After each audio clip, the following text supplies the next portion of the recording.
Before we start this video, I just wanted to say a quick thank you for choosing to watch this video. It's not easy putting these videos together, so I do appreciate you being here and choosing to watch. So like, subscribe, hit the notification bell, all that good stuff. If you like the video, share it with your friends, share it with your family, anyone who supports Tottenham. All right, let's go.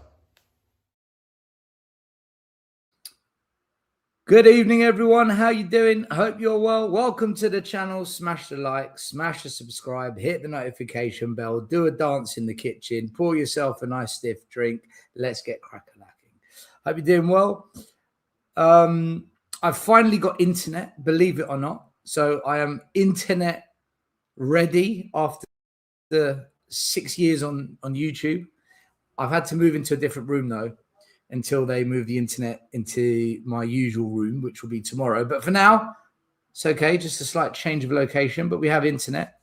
Let's bring Andy in because he's been in the background there. Andy, how you doing? You good?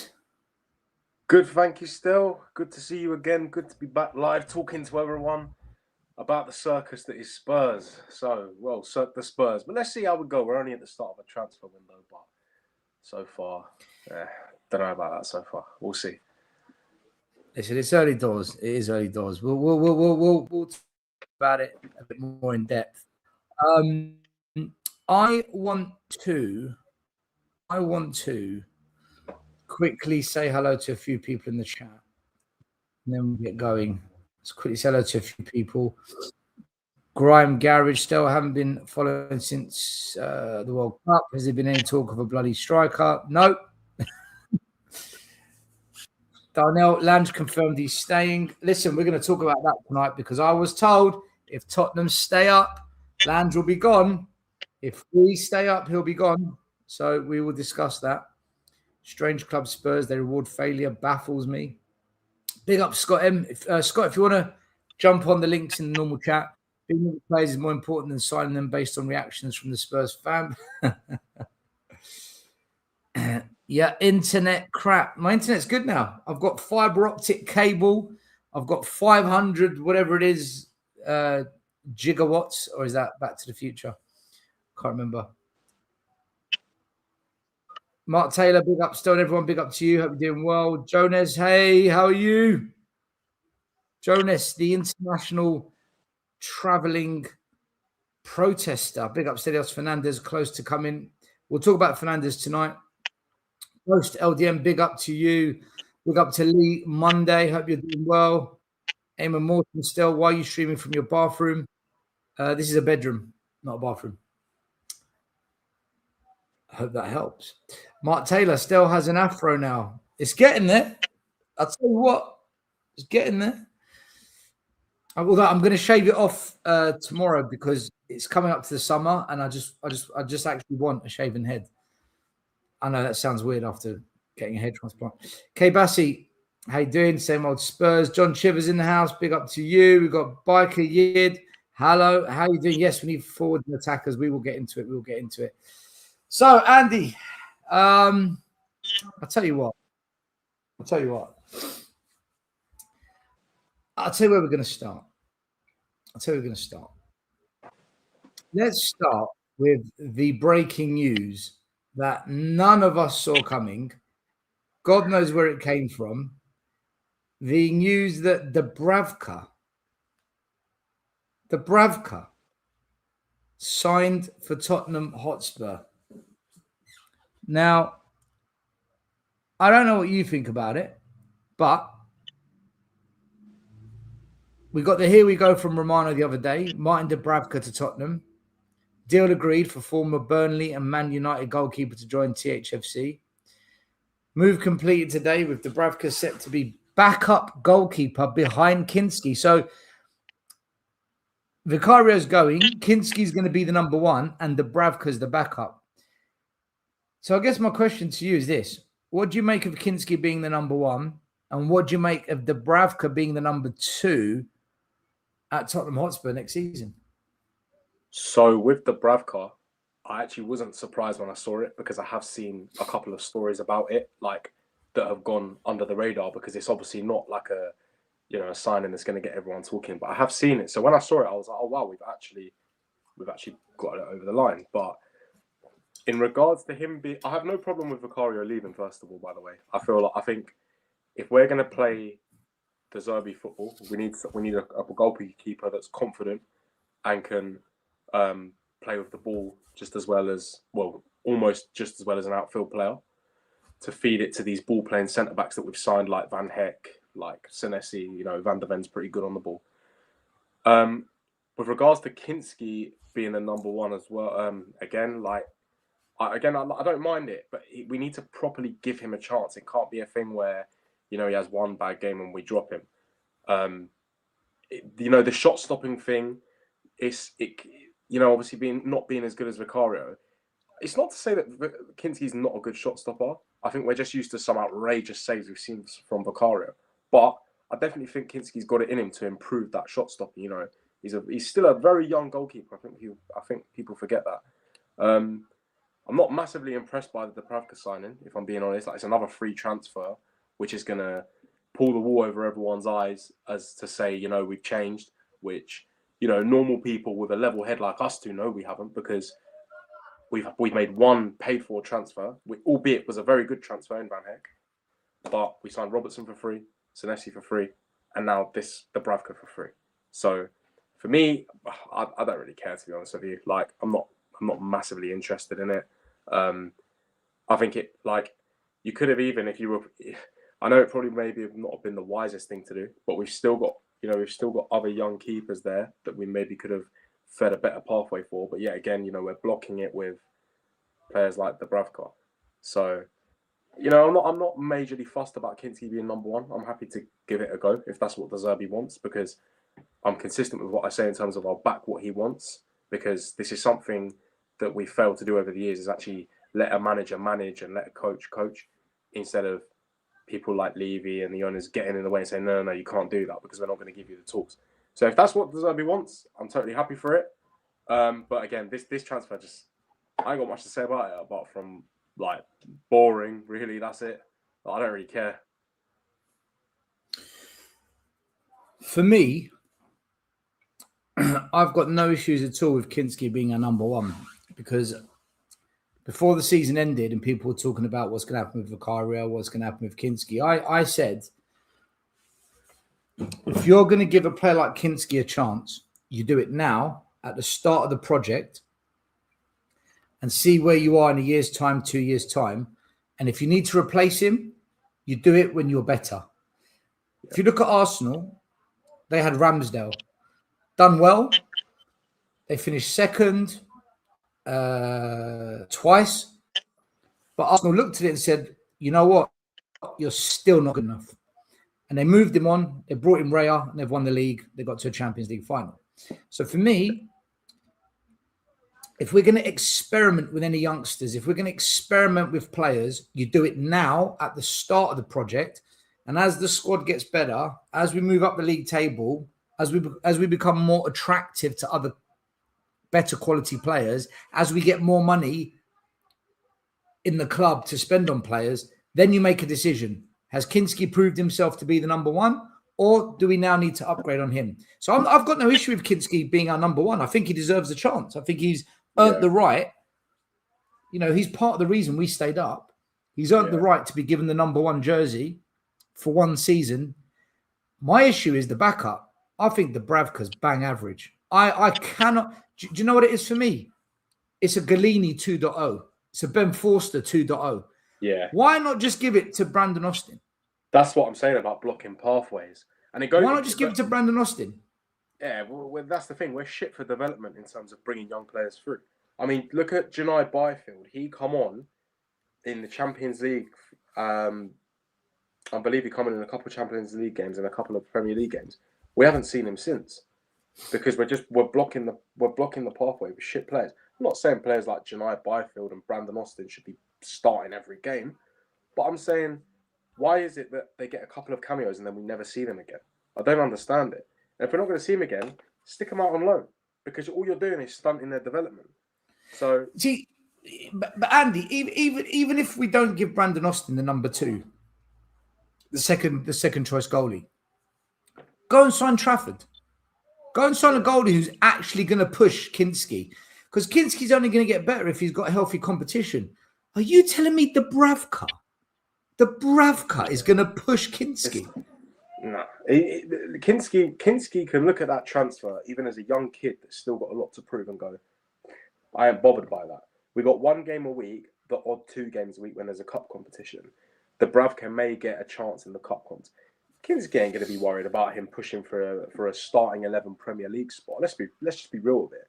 And that's the whole thing where I say the reason I don't agree with these sort of transfers is because what you've just said.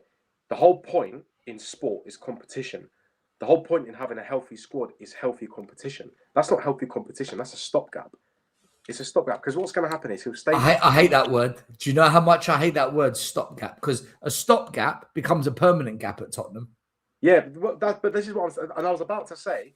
He'll stay for 2 years, and then we'll get a club statement. We're delighted to announce that Martin Dubravka signed an extra It's going to be another Ben Davies. Outstaying his welcome. I've said to myself tonight, I'm not going to talk about Ben Davies because I just get angry. But I just feel it. Do you know what it feels like to me, Andy? What can we do that's free, not what's best for Tottenham? Robertson, free. Senesi, free. Ben Davies, free. Dubravka, free. And everyone's like, oh, but we spent 50 million on Van Heck. Well, if you look at it from the club perspective, we've signed 5 players and we've paid 50 million for one. So really, it's £10 million per player. If you want to look at how money's been spent, and we're doing this thing again, right? And for me, I think Spurs fans are getting carried away, and it happens every single year. And I really thought this year would be different. What we're doing is what we've done every other year: quantity, not quality. Yeah. Just think about this, right? Dubravka's 37. He's not going to be here in 2 years' time. Robertson's 32. He's not going to be here in 2 years' time. Senesi's 29. Where's he going to be in 2-3 years' time? I don't know. Ben Davies. Ben Davies is in the Natural History Museum in central London. He's one of the dinosaurs. So you look at all these players we're bringing in, they already need replacing in 2 years' time. So this isn't squad building. This is just how much quantity can we bring in, not quality. The only 2 players I rate are Van Heck and Senesi. Yeah. They're the only 2 I rate. But then Senesi won't be here in 2-3 years' time. In my view, he'll be too slow. Yeah. And he'll need replacing. Whereas, Van Heck, you can see he could be here for 5-6 years. But I don't understand the strategy here. I don't understand what Spurs are trying to do because this isn't building a team. It's not building a squad. It's almost like there's I'm not necessarily someone that believes in having like a single policy for a transfer window, but it doesn't look like we're kind of going for a particular style. Like, I know it's good to be, diverse in terms of how you can set up, but like you just said, these players, like 90% of the ones we've already got through the door, they're not here for the long term. Like, I'm not being funny, but Ben Davies is going to have a tomb built in the stadium for him. That's how long he's been here, right? You've got players like Senesi. Don't get me wrong. I think we'll get a good 18 months out of him, maybe. But then we're going to start looking at him going, his legs have gone. Then Van Heck, I think, will be the only one that will be going, do you know what? Thank God we signed this guy. And there's no guarantee he's going to be, like, amazing, by the way.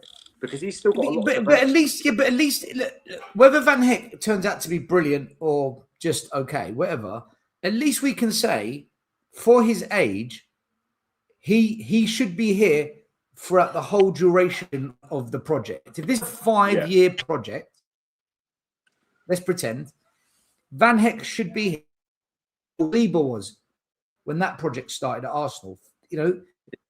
So Robertson, Ben Davies, Dubravka, Senesi, they won't be here for the whole project. So in my head, I'm thinking, I don't get it. I don't understand the strategy. I'm not against Senesi, by the way. I rate Senesi, but I don't understand the strategy of it. If you're going to need to replace him in 2-3 years' time. Yeah, I think it's more of a thing where we went early and we thought, well, he's actually not terrible, so they just followed through with it. And they didn't kind of look at all angles. But again, this isn't me saying I'm against it because I think he will be good. But I just... he will be good. Senesi's a really good player. Like, he's a really good player. Yeah, but my problem is now is that where we're getting all these free players, we're still neglecting. Like, if you had to ask me what was the order of priorities in terms of, you know, squad building, the goalkeeping was probably somewhere near the bottom, because we all knew Vicario was going to leave about halfway through last season because of like the links away and, you know, him obviously, you know, making out he was unhappy. Romero, we kind of knew this was going to be his last year. Even with that contract extension, we all knew he was being sold fake dreams. Andres, I'm not sure if Romero is leaving, you know. Well, I'm not convinced. I think it's going to be hard to get rid of him, but I think he will leave. Because I'm not being funny. I'm 50-50. I think Romero might be here next year, you know. I just can't see, unless we sell Danso, I don't see how that can happen.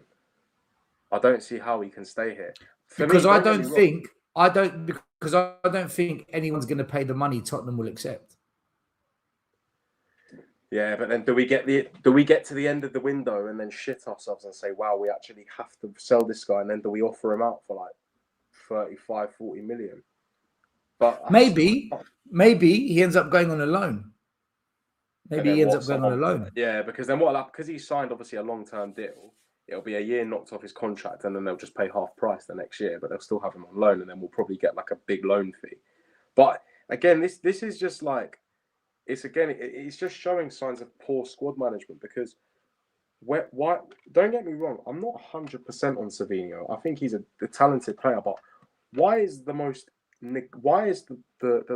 area of the team that was struggling the most last season been the most neglected? We've had no links with any strikers. We've had no links with any attacking midfielders. We've had the Savinho links, which have gone stale by the looks of things. Obviously, don't believe everything you read and hear, but that from everything there is to go off, that's what it sounds like. And it doesn't sound like that we've identified any targets. It kind of seems like, well, we were interested in Savinho, but now we're not, and now we don't really know who else to sign. But don't get me wrong, I don't think the market for attackers this year is great. But these people are paid the money that they are to identify good players that would suit De Zerbi. So I don't really understand why. Like, for me, these two deals, I'm not saying they're easy deals to do. Andy, there's players out there. You've got Jared Bowen, you've got Nusa at like. Yeah. There's players. I've just mentioned two off the top of my head. There's players out there that automatically improve Tottenham and they score goals. Yeah, still, I think. I was talking about Harry Wilson, right? I did a video on Harry Wilson, and I said last year he got 17 goals and assists. He outperformed every single attacker at Tottenham last season. Yeah. The players are out there. It's whether we're going to go and get them. Because it's funny you mentioned Harry Wilson, because I'm pretty sure Leeds are going to grab him. That's from what I've heard. I think Leeds are very close. Do you know what my concern is at the moment? And it is early, which is why I'm not freaking out and going crazy and calling everyone out. We're just having a conversation, you know. If people in the chat can't handle a conversation, why are you here? In the chat. Give it about 4 weeks, and let's see if Stell's still keeping his cool. The aircon will be cranked up. He'll be going, this person and that person, and it's a disgrace. And I'll be next year. I'll be bald again. I'll be back to square one. And that won't be that won't be from shaving. That'll be from you pulling it out. It's going to fall out from stress. But I was going to say, so I want to talk about these two players we're heavily linked with. So Tonali, we spoke about him a lot on the channel. Spurs are definitely in the race, and Fernandes, the West Ham United midfielder. Now, I've got a concern here, right? So before people have a panic attack and stop breathing, I just want to say this, right? Let me get it off the screen. Why has it come back on? Okay. Alex is here as well. Let's bring Alex in quickly. Alex, welcome to the show. Hope you're doing well. So you got me on wrong again, but anyway, big up anyway. Big up Andreas. Yes, box office. I apologize. Yeah. Where's your partner in crime? But anyway, you carry on what you're going to say. Carry on what you're going to say. Still, sorry. Yeah, don't interrupt me. Don't come on and interrupt me. So my concern is this. Tonali and Fernandez are definitely good players, and they definitely make Tottenham better. However, my biggest concern with Tottenham going into this January window wasn't the defence, summer window, wasn't the defence, and it wasn't the goalkeeper. It wasn't the midfield, and it wasn't the attack. It was goals. I don't care where they come from. We need goals. We got rid of Brennan Johnson. We didn't replace his goals. We got rid of Son. We didn't replace his goals. Our top goal-scoring midfielder last year was Paulinho. Well, he's gone now. So where are the goals coming from? Tonali, whose job is not to score goals, doesn't score any goals. At least Paulinho got you 6 goals a year. Now, some will say, oh, but it's not his job to get the goals. It doesn't matter. You've got to replace those goals. Tonali doesn't replace them. Fernandes only got 3 goals last season. I think Fernandes is a little bit overhyped, if I'm honest with you. And I just want to show you something about Fernandes before we get into this chat. Last season, he got 3 goals and 4 assists, which is better than Bentancur, better than Archie Gray, and better than Tonali. However, he played double the minutes of Bentancur, double the minutes of Archie Gray, and 500 minutes more than Tonali. So there's an argument to say the only reason Fernandes got more goals and assists is because he played a hell of a lot more than Archie Gray and Bentancur. And if you actually average out Bentancur and Archie Gray to have the same minutes as Fernandes, guess what? They've all got the same number of goals and assists. So is Fernandes actually that good when he's played double the minutes of the others, and he's only scored like 2 or 1 goal more? I don't know. My honest answer is I don't know. But, again, look, this graph shows it. Because I'm only concerned about goals, guys. I need goals from this team. You look at this chart and you'd say, oh, look at Fernandes. He's much better than Bentancur and Gray. But he played 1,200 minutes more than Bentancur, 1,500 minutes more than Archie Gray. 500 minutes more than Archie Gray, beg your pardon. But nonetheless, that kind of just balances it all out. When I look at the heat maps, when I put Bentancur, Gray, Tonali, Fernandes all on top of each other,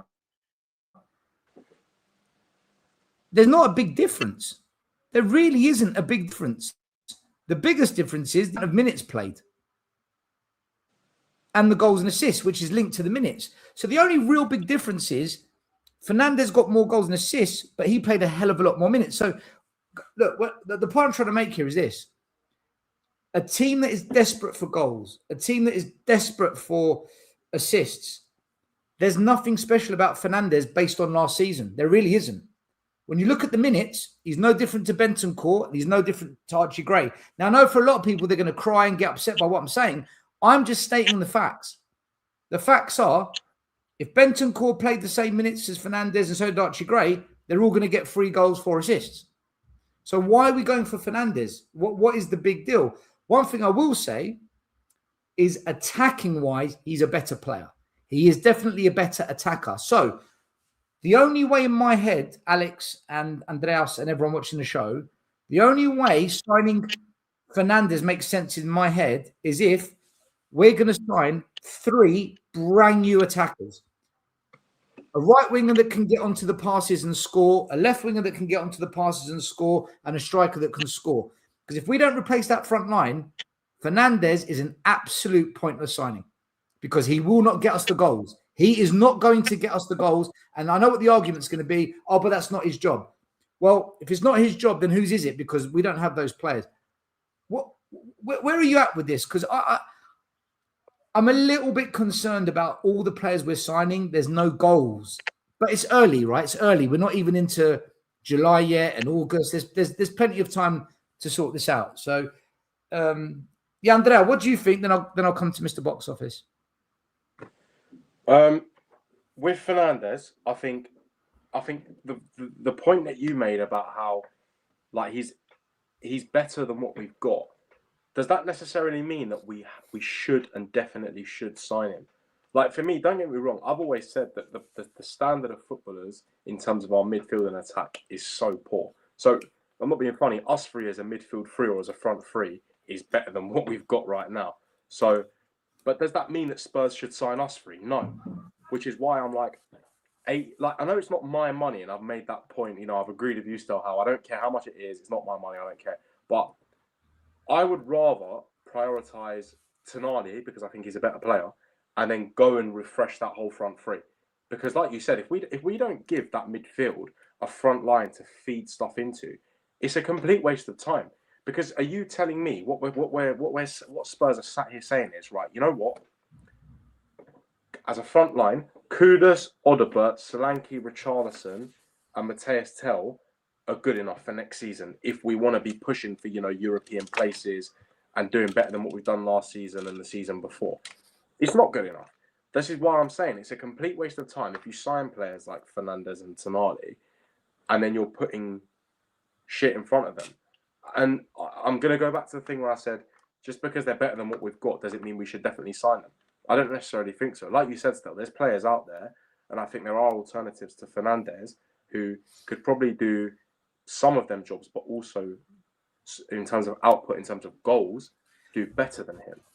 So, I mean, I'm not being funny, but we've got Maddison back, but is he going to be good enough? I don't think so. Listen, Maddison's going to play at best, 40% of the season, right? If it was me, I'd sell Maddison because as much as I think he's one of the best players at Tottenham, if you're not available, what's the point? And this guy is hardly ever available. Yeah. Do you know what it feels like? It feels like you've got that piece of furniture that you love to bits, but you can never sit on it because it always breaks. But you can't get rid of it because you love it. That's what I feel like with Maddison. He's a beautiful piece of furniture, but we can never sit on it because it breaks. Yeah, it's a difficult one because because people will then just say, "Oh, we'll wait till we get Xavi back." We all know how it goes with ACLs. Players need about half a year to a year and a half to really kind of get back into it. So, for me, in terms of relying on Xavi, I'd count him out of next season as well because I know we're going to get him back at around Christmas time. They're saying, or in the early months of next year. I wouldn't even bother even if it's one game a week. Bother worrying, relying on him in terms of output and dragging us through games in terms of the front line until the season after the next, because he's going to need to break in. He's a young kid. He's going to need to bulk back up with all that muscle he's going to lose through the injury and the operation or whatever. He's going to have to get, refresh that technical ability that we know he has, but he's not going to have kicked a football for a year. And no, there's no one on earth that can, get straight back into things after not playing football properly for a year, especially in the Premier League as a young kid. So for me, that front line needs to be refreshed, and then we can worry about things like the Fernandezes. I mean, I'm a bit biased because I really like Tonali, so I would say I would want Tonali and then refresh that front line. But we've also got to think, if we want to get rid of dross like Pape Sarr, and obviously with the news that Bergvall wants to leave, we also need to think about them too as well. Because then that leaves us with who? Gallagher, Bentancur, and what is Sarr if he does stay. And that's listen, I agree with you, right? I really like Tonali. I like Fernandes. When I watch him play, I think this is a footballer. This guy can play ball. I like Van Heck. He's got better and better every year. I like Senesi. There's players that we've either signed or who we might sign that I like. My big concern is this. Senesi's not going to be here in 2-3 years' time. I'm sorry, guys, he's not. My issue with Tonali and Fernandes is, where are the goals coming from? And the only kind of answer to that is, it's not their job. Fine, but it wasn't Paulinho's job. If it wasn't Paulinho, we would have got relegated. We need goals to come from the number 6, 3 or 4 goals a year. We need goals to come from the number 8, 5 or 6 goals a year. We need goals to come from the 10, hopefully 9 or 8 goals. And then we need the front line to get us 40, 45 goals a year. It's a collective. We can't depend on 1 or 2 players because if they get injured, we're screwed. So I'm just looking at the midfielders that we're going for and I'm asking myself, where are the goals coming from in this team? Box office, where are you at with Tonali and Fernandes? Are you for it? Are you against it? Have you got some concerns or do you think it's all going to work out because once we sign them two, we're then going to go and get 3 fantastic attackers and then the jigsaw puzzles the pieces all come together? Well, I think I think Fernandez. The only problem I have with Fernandez, what is his position? That's what I don't know what his position is.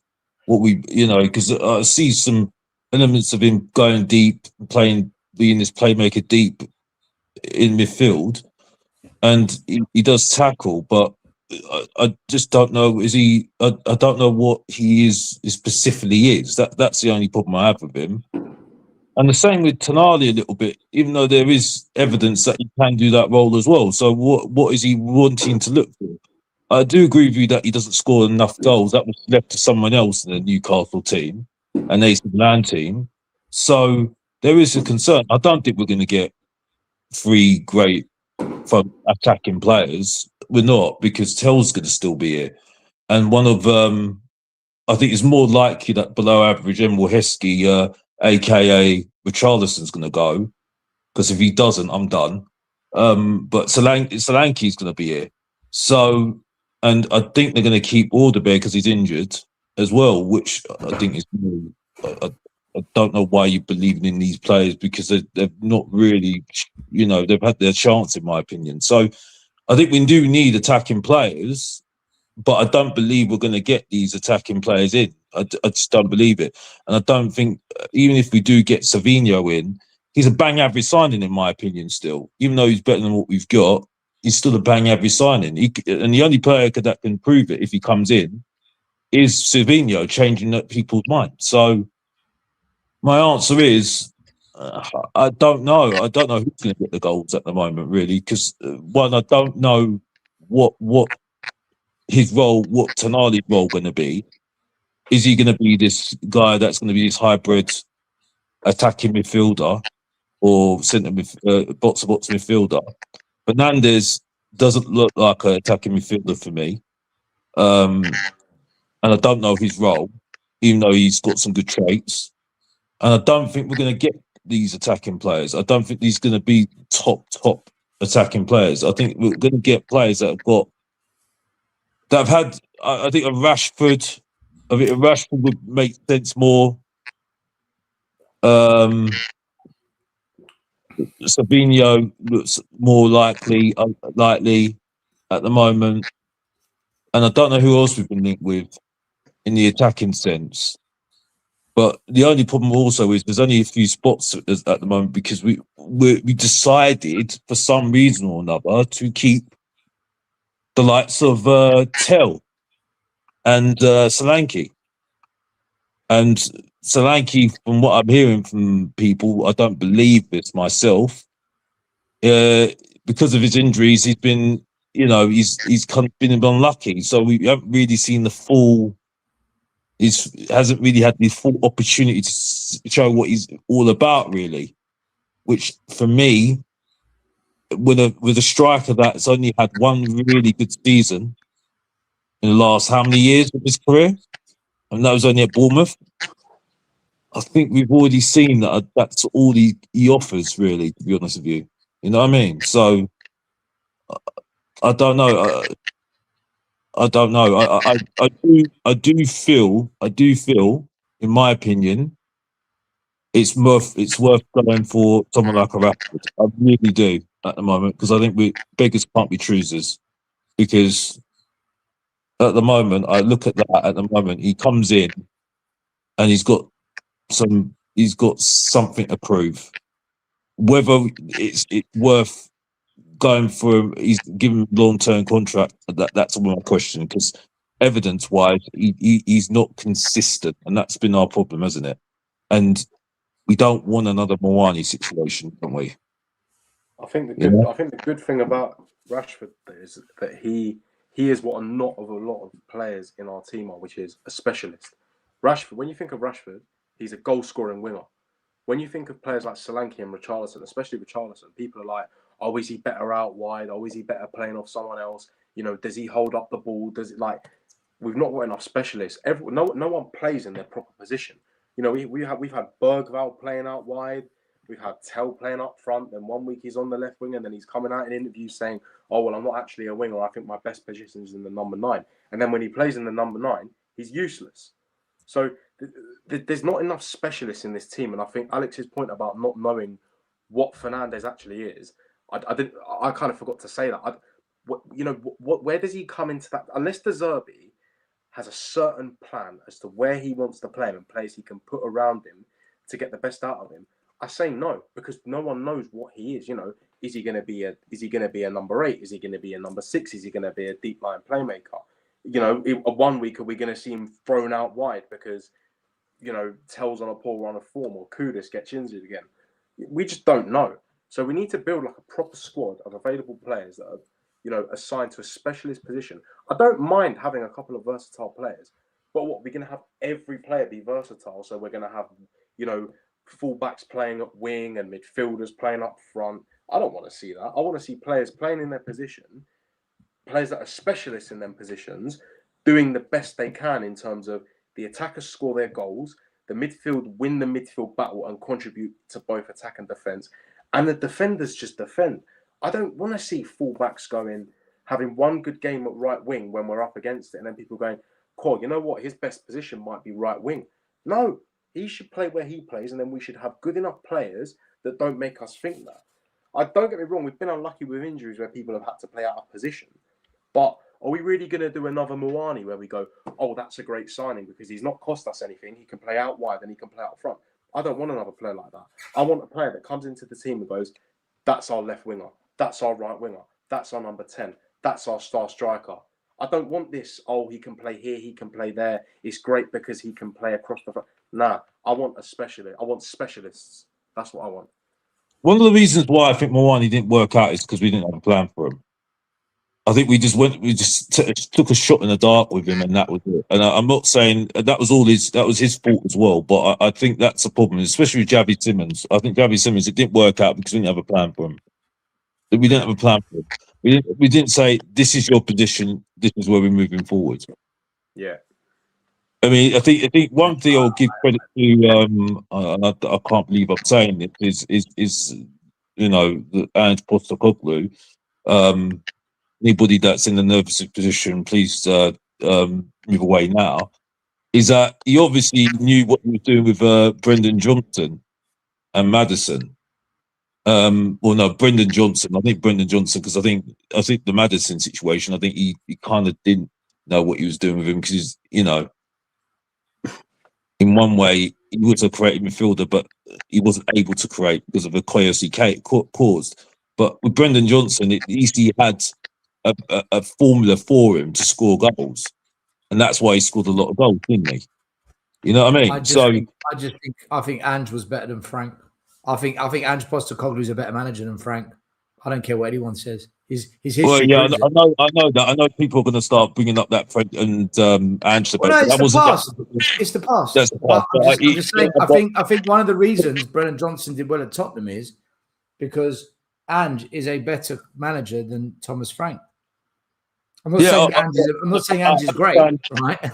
But he was better than Frank. I didn't want to bring it up because I knew this was going to bring up old things that we don't really need to go into. But like an old ex-girlfriend, you know what I mean? Because everyone wants to go back to the old ex-girlfriend as Tottenham fans. Yeah, but you don't get to pick what other people say, right? You don't get to. I know that still. I know that still. I know what I mean. It's just that you can be deluded and leave you there and leave you in that old in that realm of being with the ex-girlfriend. I'm just making a statement that Ange was better than Frank. Does it mean I want Ange to be the manager now? I'm just saying. I'm joking with you. I know it's sensitive to you because you love Ange. I know it. But anyway, moving on. Well, no, I'm just saying. I think your analysis is wrong. If you're going to blame Muani for not having a plan, I think the manager was the biggest problem last season.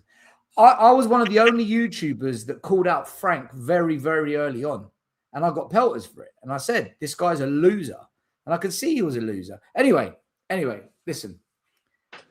You're right. We're going to end up doing this whole Frank Ange thing. Yeah, before because now you interrupted me. You've interrupted the main event. That's strike one. Yeah, but I can't have you spouting nonsense, man.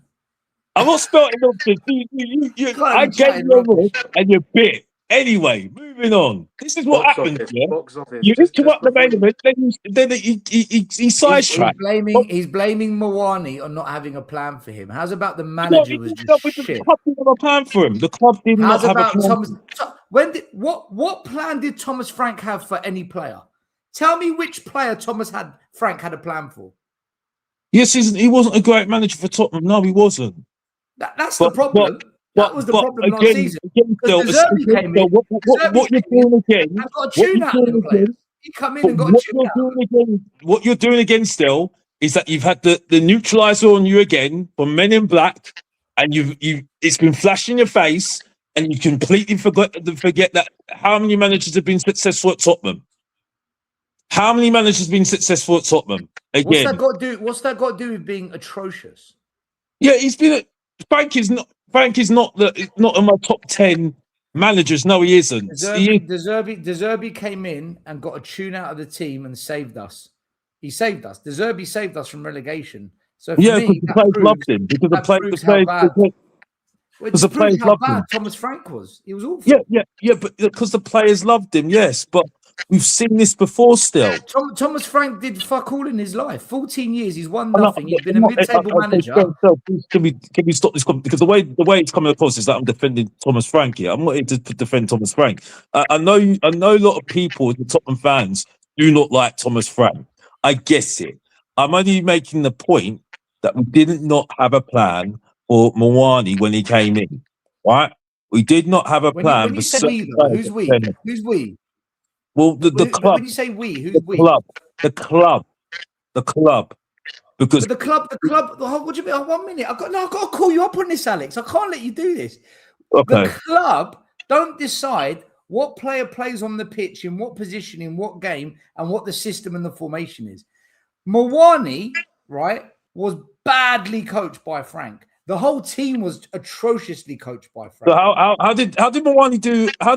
So just to ask you a question, how did Mawani do with De Zerbi then?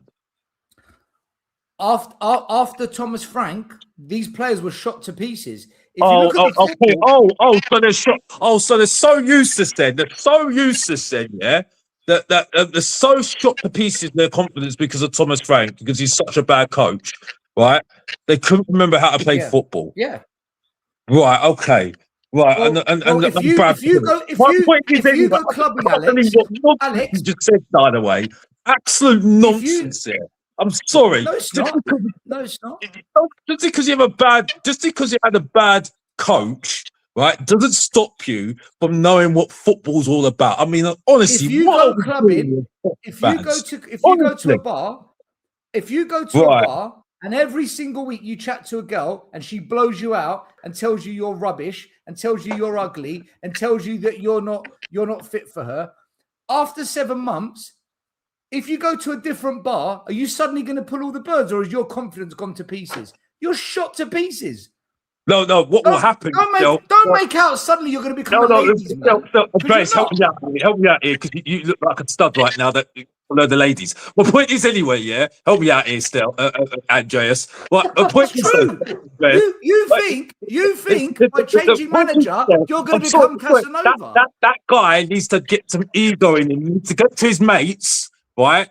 And get him to get a personality. Then that's what needs to happen. You get what I'm saying? Like most people play with a personality and try and sort the girls out. I've never heard of absolute waffle coming out. What De Zerbi did. No wonder your love life is that. What De Zerbi did, Alex, was very obvious to me. No, I'm schooling you. What De Zerbi did? What are you schooling me for? You're telling me what nonsense are you talking about? What De Zerbi did? I'm telling you. What I'm trying to tell you. Thomas Frank came into Tottenham and he talked down the players. He talked down the club. He talked down the team. Tudor came in and after one game, he started talking all negative, right? I'm not saying the players are great, but the coach has to be responsible for some of the behaviours at the club. He has to be. Otherwise, why are you paying him millions of pounds per year? What De Zerbi did when he came in was, I believe we can win 5 games. He was a positive manager from day one. He never once threw a player under a bus. He never once got angry at the media. He never once looked like he was broken. Worked out for Postecoglou when he was doing that. How did that work out? Well, he won a European Cup doing it. Yeah. Where did we finish? Sorry to answer your question. But what De Zerbi did, he came into the club. He knew He knew the players weren't as good as what he wanted, which is why he dropped all the kids, right? He dropped Gray. He didn't. He didn't. He dropped all the kids. Yes, he did. Sunderland, first game he came in, who started? Gray, Bergvall. He started them all. Yeah, but but Scott, once he saw the team play under his watch, after that one game, he said, right, this ain't happening anymore. Frank had all year to do that. Tudor had he went 4 games Frank to do that. At the start of the year when he had Bentancur and Polinia and played them, right? And we saw the same thing we saw at the start of the year, like we did under Frank, is the games were shit, our performances were terrible, but we got a few lucky results, like we did at the start of the year when Frank had Polinia and Bentancur starting. So why couldn't Thomas Frank get points on the board to keep us up then? When he lost Bentancur, when Bentancur got injured? So you're saying the reason we stayed up isn't De Zerbi, it's because Bentancur came back from injury? The reason we stayed up was De Zerbi because of the position Tudor put us in. Yeah. De Zerbi saved us from Tudor. But if we never had hired Tudor, we would have never been in the relegation. Thomas Frank, we hadn't won a single game in like 13 games. Something stupid. Thomas Frank's stats were horrendous. Thomas Frank has got the worst win rate of any Spurs manager in Premier League history. Why is it turning into a Thomas Frank debate again? Like, listen, yes, okay, he's a bad manager. We said this in our mouths because you said, Alex. I know you want this credibility because you've now said that you said first that Thomas Frank was a bad manager. We all come to the conclusion. No, that's not what I'm saying. You came on my show tonight. You made the comment blaming Mawani and the club not having a plan for him. And on my show, I'm responding to you. Now, if you don't like my response, don't go down the whole, oh, you've got an ego, Stelios, because I'll cook you.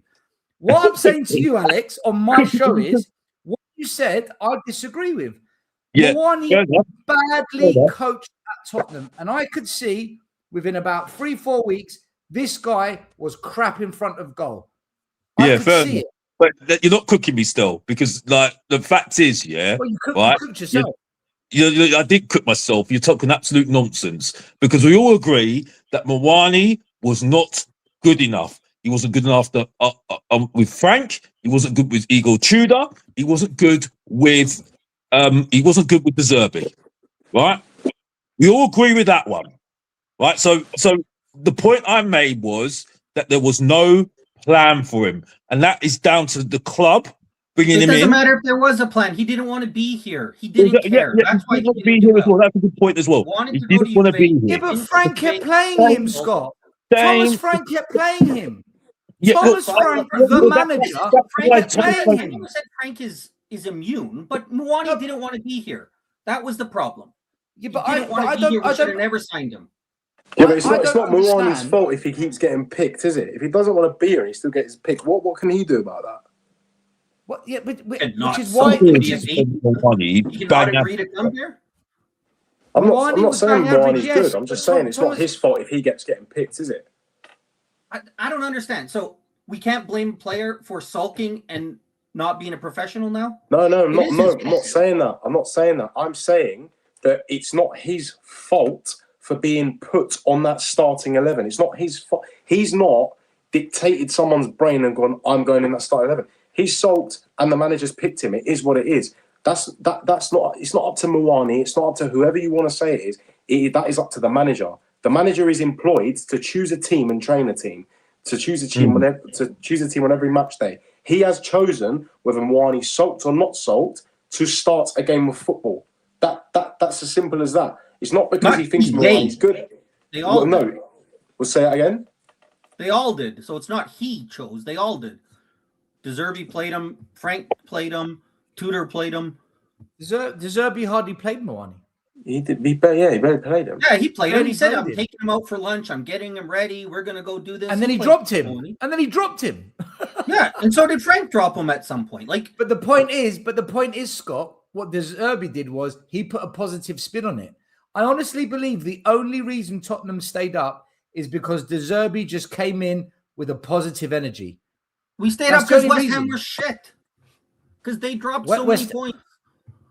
West Ham was so shit they beat Thomas Frank at our ground.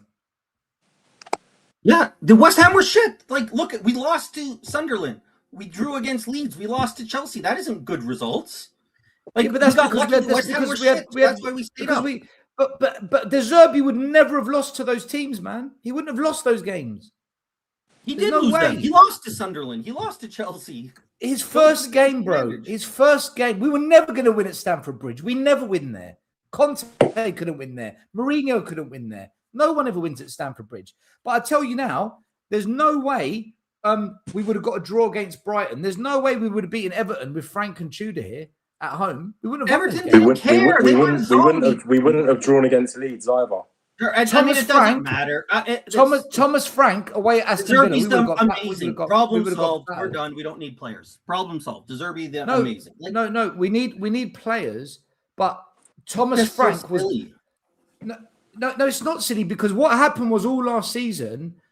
All I heard from so many fans was they blamed it all on the players. Everything was the players' Yes, fault, and that was the problem. And I argued, no, it wasn't. I argued the players aren't good enough to be in Europe. They're not good enough for top 6, but they shouldn't They're be not good enough for 17th. top 10.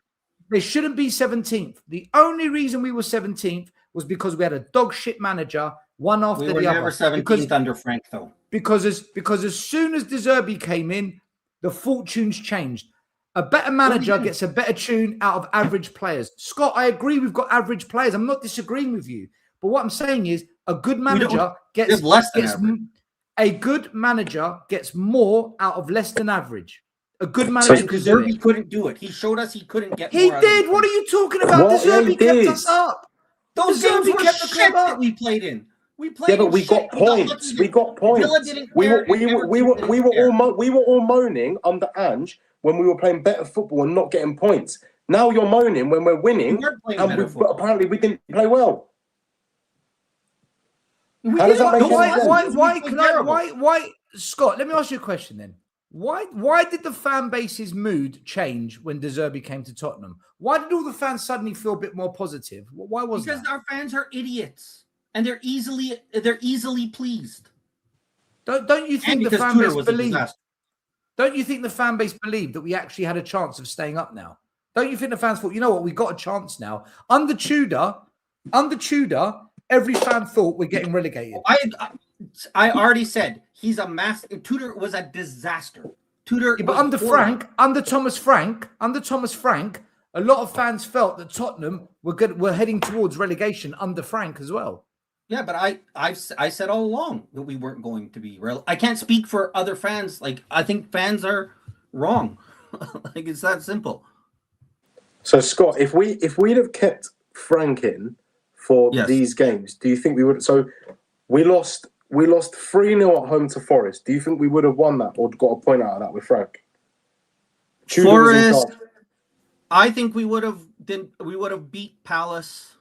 The Forest game, I think it would have maybe been a draw. I don't think we would have looked as terrible as that. I think the Palace game we would have got a result in. I don't think Frank is great. Don't get me wrong. I think we would have stayed up. We would have been about 16th or 15th if Frank had stayed on and we didn't hire Tudor.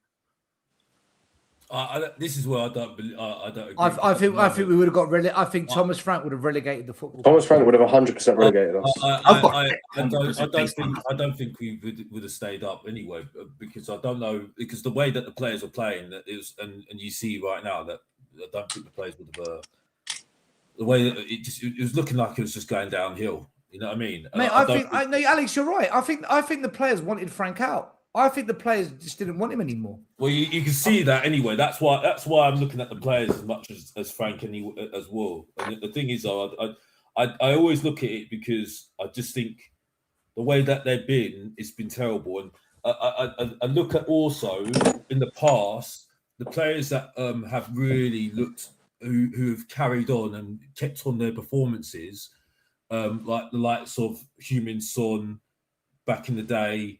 Harry Kane, and Harry Kane has been a massive miss since he's left, and obviously would be because he's a superb player. They kept their numbers up, didn't they? Regardless what the manager was, they kept their numbers up. I know Kane did kept his numbers up with Nuno. You know what I mean? And I know Conte and Mourinho are very good strikers, very good managers in the end, anyway. But the point I'm making is that they never wilted their performances. I know Song kind of went downhill, didn't he? But the problem is, I do blame the players because I mean they're better than what they were. They were definitely better than what they were. So there's got to be some blame either way. You can't just blame the manager because there is pride here. There is pride. That's the thing. So I do blame the club because they didn't have a plan. Yes, you can involve Frank in this, but the club are the ones that did make all this effort to get in Frank in the first place and did look at the recruitment drive to get Frank in the first place. So, and they made a big deal about it, didn't they?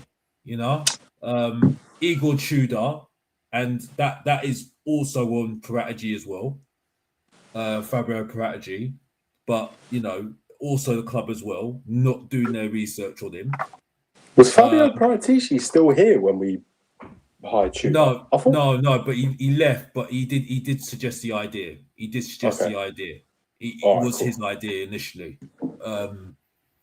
So, and I'm not a fan of Paratici. I'm not a fan of Paratici, but I know Paratici knows. Can I just ask? Okay, so this is the narrative, right? That Spurs decided to ignore Lange and Vinay and sack Frank and hire Paratici, but then didn't sack Lange and Vinay and continued to keep them on in the summer. It's a mess. How does it make so we'll just ignore you for a little bit, but we won't fire you, we won't replace you, we'll just keep listening to you now, sign all the players. I think it's a nice idea that they listened to Paratici for the things that we like that Paratici did, but they and then we can criticize. Like I don't get why that we're gonna listen to Paratici sometimes, but don't listen to him other times, and didn't sack Lang and Vinay. Scott, we're gonna get onto Paratici and Lange because I want to speak about them. I'm gonna get onto that. In fact, I'm gonna get onto it in just a minute. I've got a super chat here from AJ-SY9SR. Who calls their own fans idiots? You clown. I think that's for you, Scott. Yeah, any fans that back 17th twice in a row, anyone that wants to keep telling me that they see something in Tell, they see something in Odebert, I'll gladly call them idiots. And if you don't like it, well, that's fine. You have the club you deserve.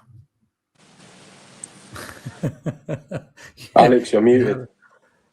Oh God! You can come on and give us the reason why that's not the case. You can come and defend your opinion. Why would you? Listen, I want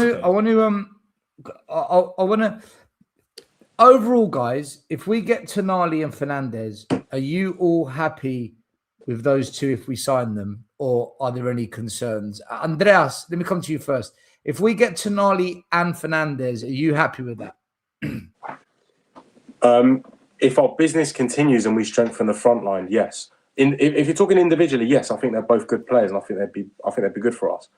But I have no choice other than to bring context into it and say, unless we strengthen that front line, no, I'm not happy, because they need something in front of them as well as behind. Well, no, they have something behind them now, but they need something in front of them, or they're just going to be made to look shit.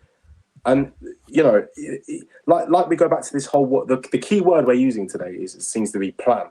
If we don't have a plan to strengthen what's in front of them and who's going to finish off them chances that they're going to create, there is no point. They might, you know what I mean? They might as well put me and my cousin Danny as box office says in midfield or up front. Do you know what I mean? So it's just, yeah, I'll be happy with it.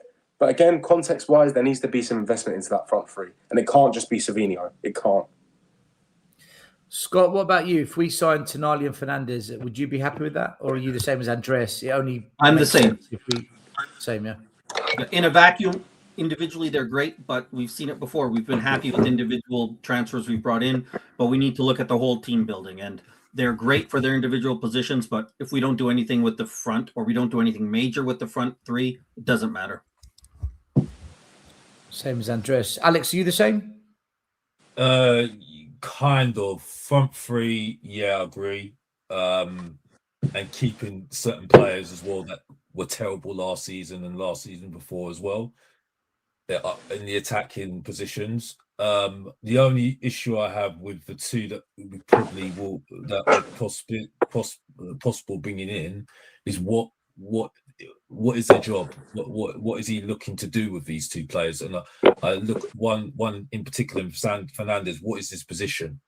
Even though he's got some good traits and there's some good things about him that we could use, what is his position? That's the only thing I would say at the moment. But the main thing is the attack, 100%. Danny, welcome to the show. How you doing? What do you think about Tonali and Fernandez? Would you be happy with both signings? Hi everyone, hi Stel. I would be happy with both of them. I think they're both phenomenal footballers. Maybe not phenomenal. I think they're very top footballers, and they improve us dramatically in midfield. And if we get them two, I'll be absolutely fucking buzzing, if I'm honest, because we haven't signed players. I mean, what's amazing about Fernandez is he's only 21 and he's already showing how good this kid is. And like that's the sort of money you want to spend on a youngster. If you're going to buy a youngster, you want to buy someone who's ready now, but has also got the potential to be even better than he is. And on top of that, you've got a manager like Roberto De Zerbi who's coaching him. I mean, it's a match made in heaven, if you ask me. And I think I was listening to some of your conversations earlier on, and I think people were forgetting that Robert De Zerbi, or De Zebra, I like to call him, he is a proper coach, right?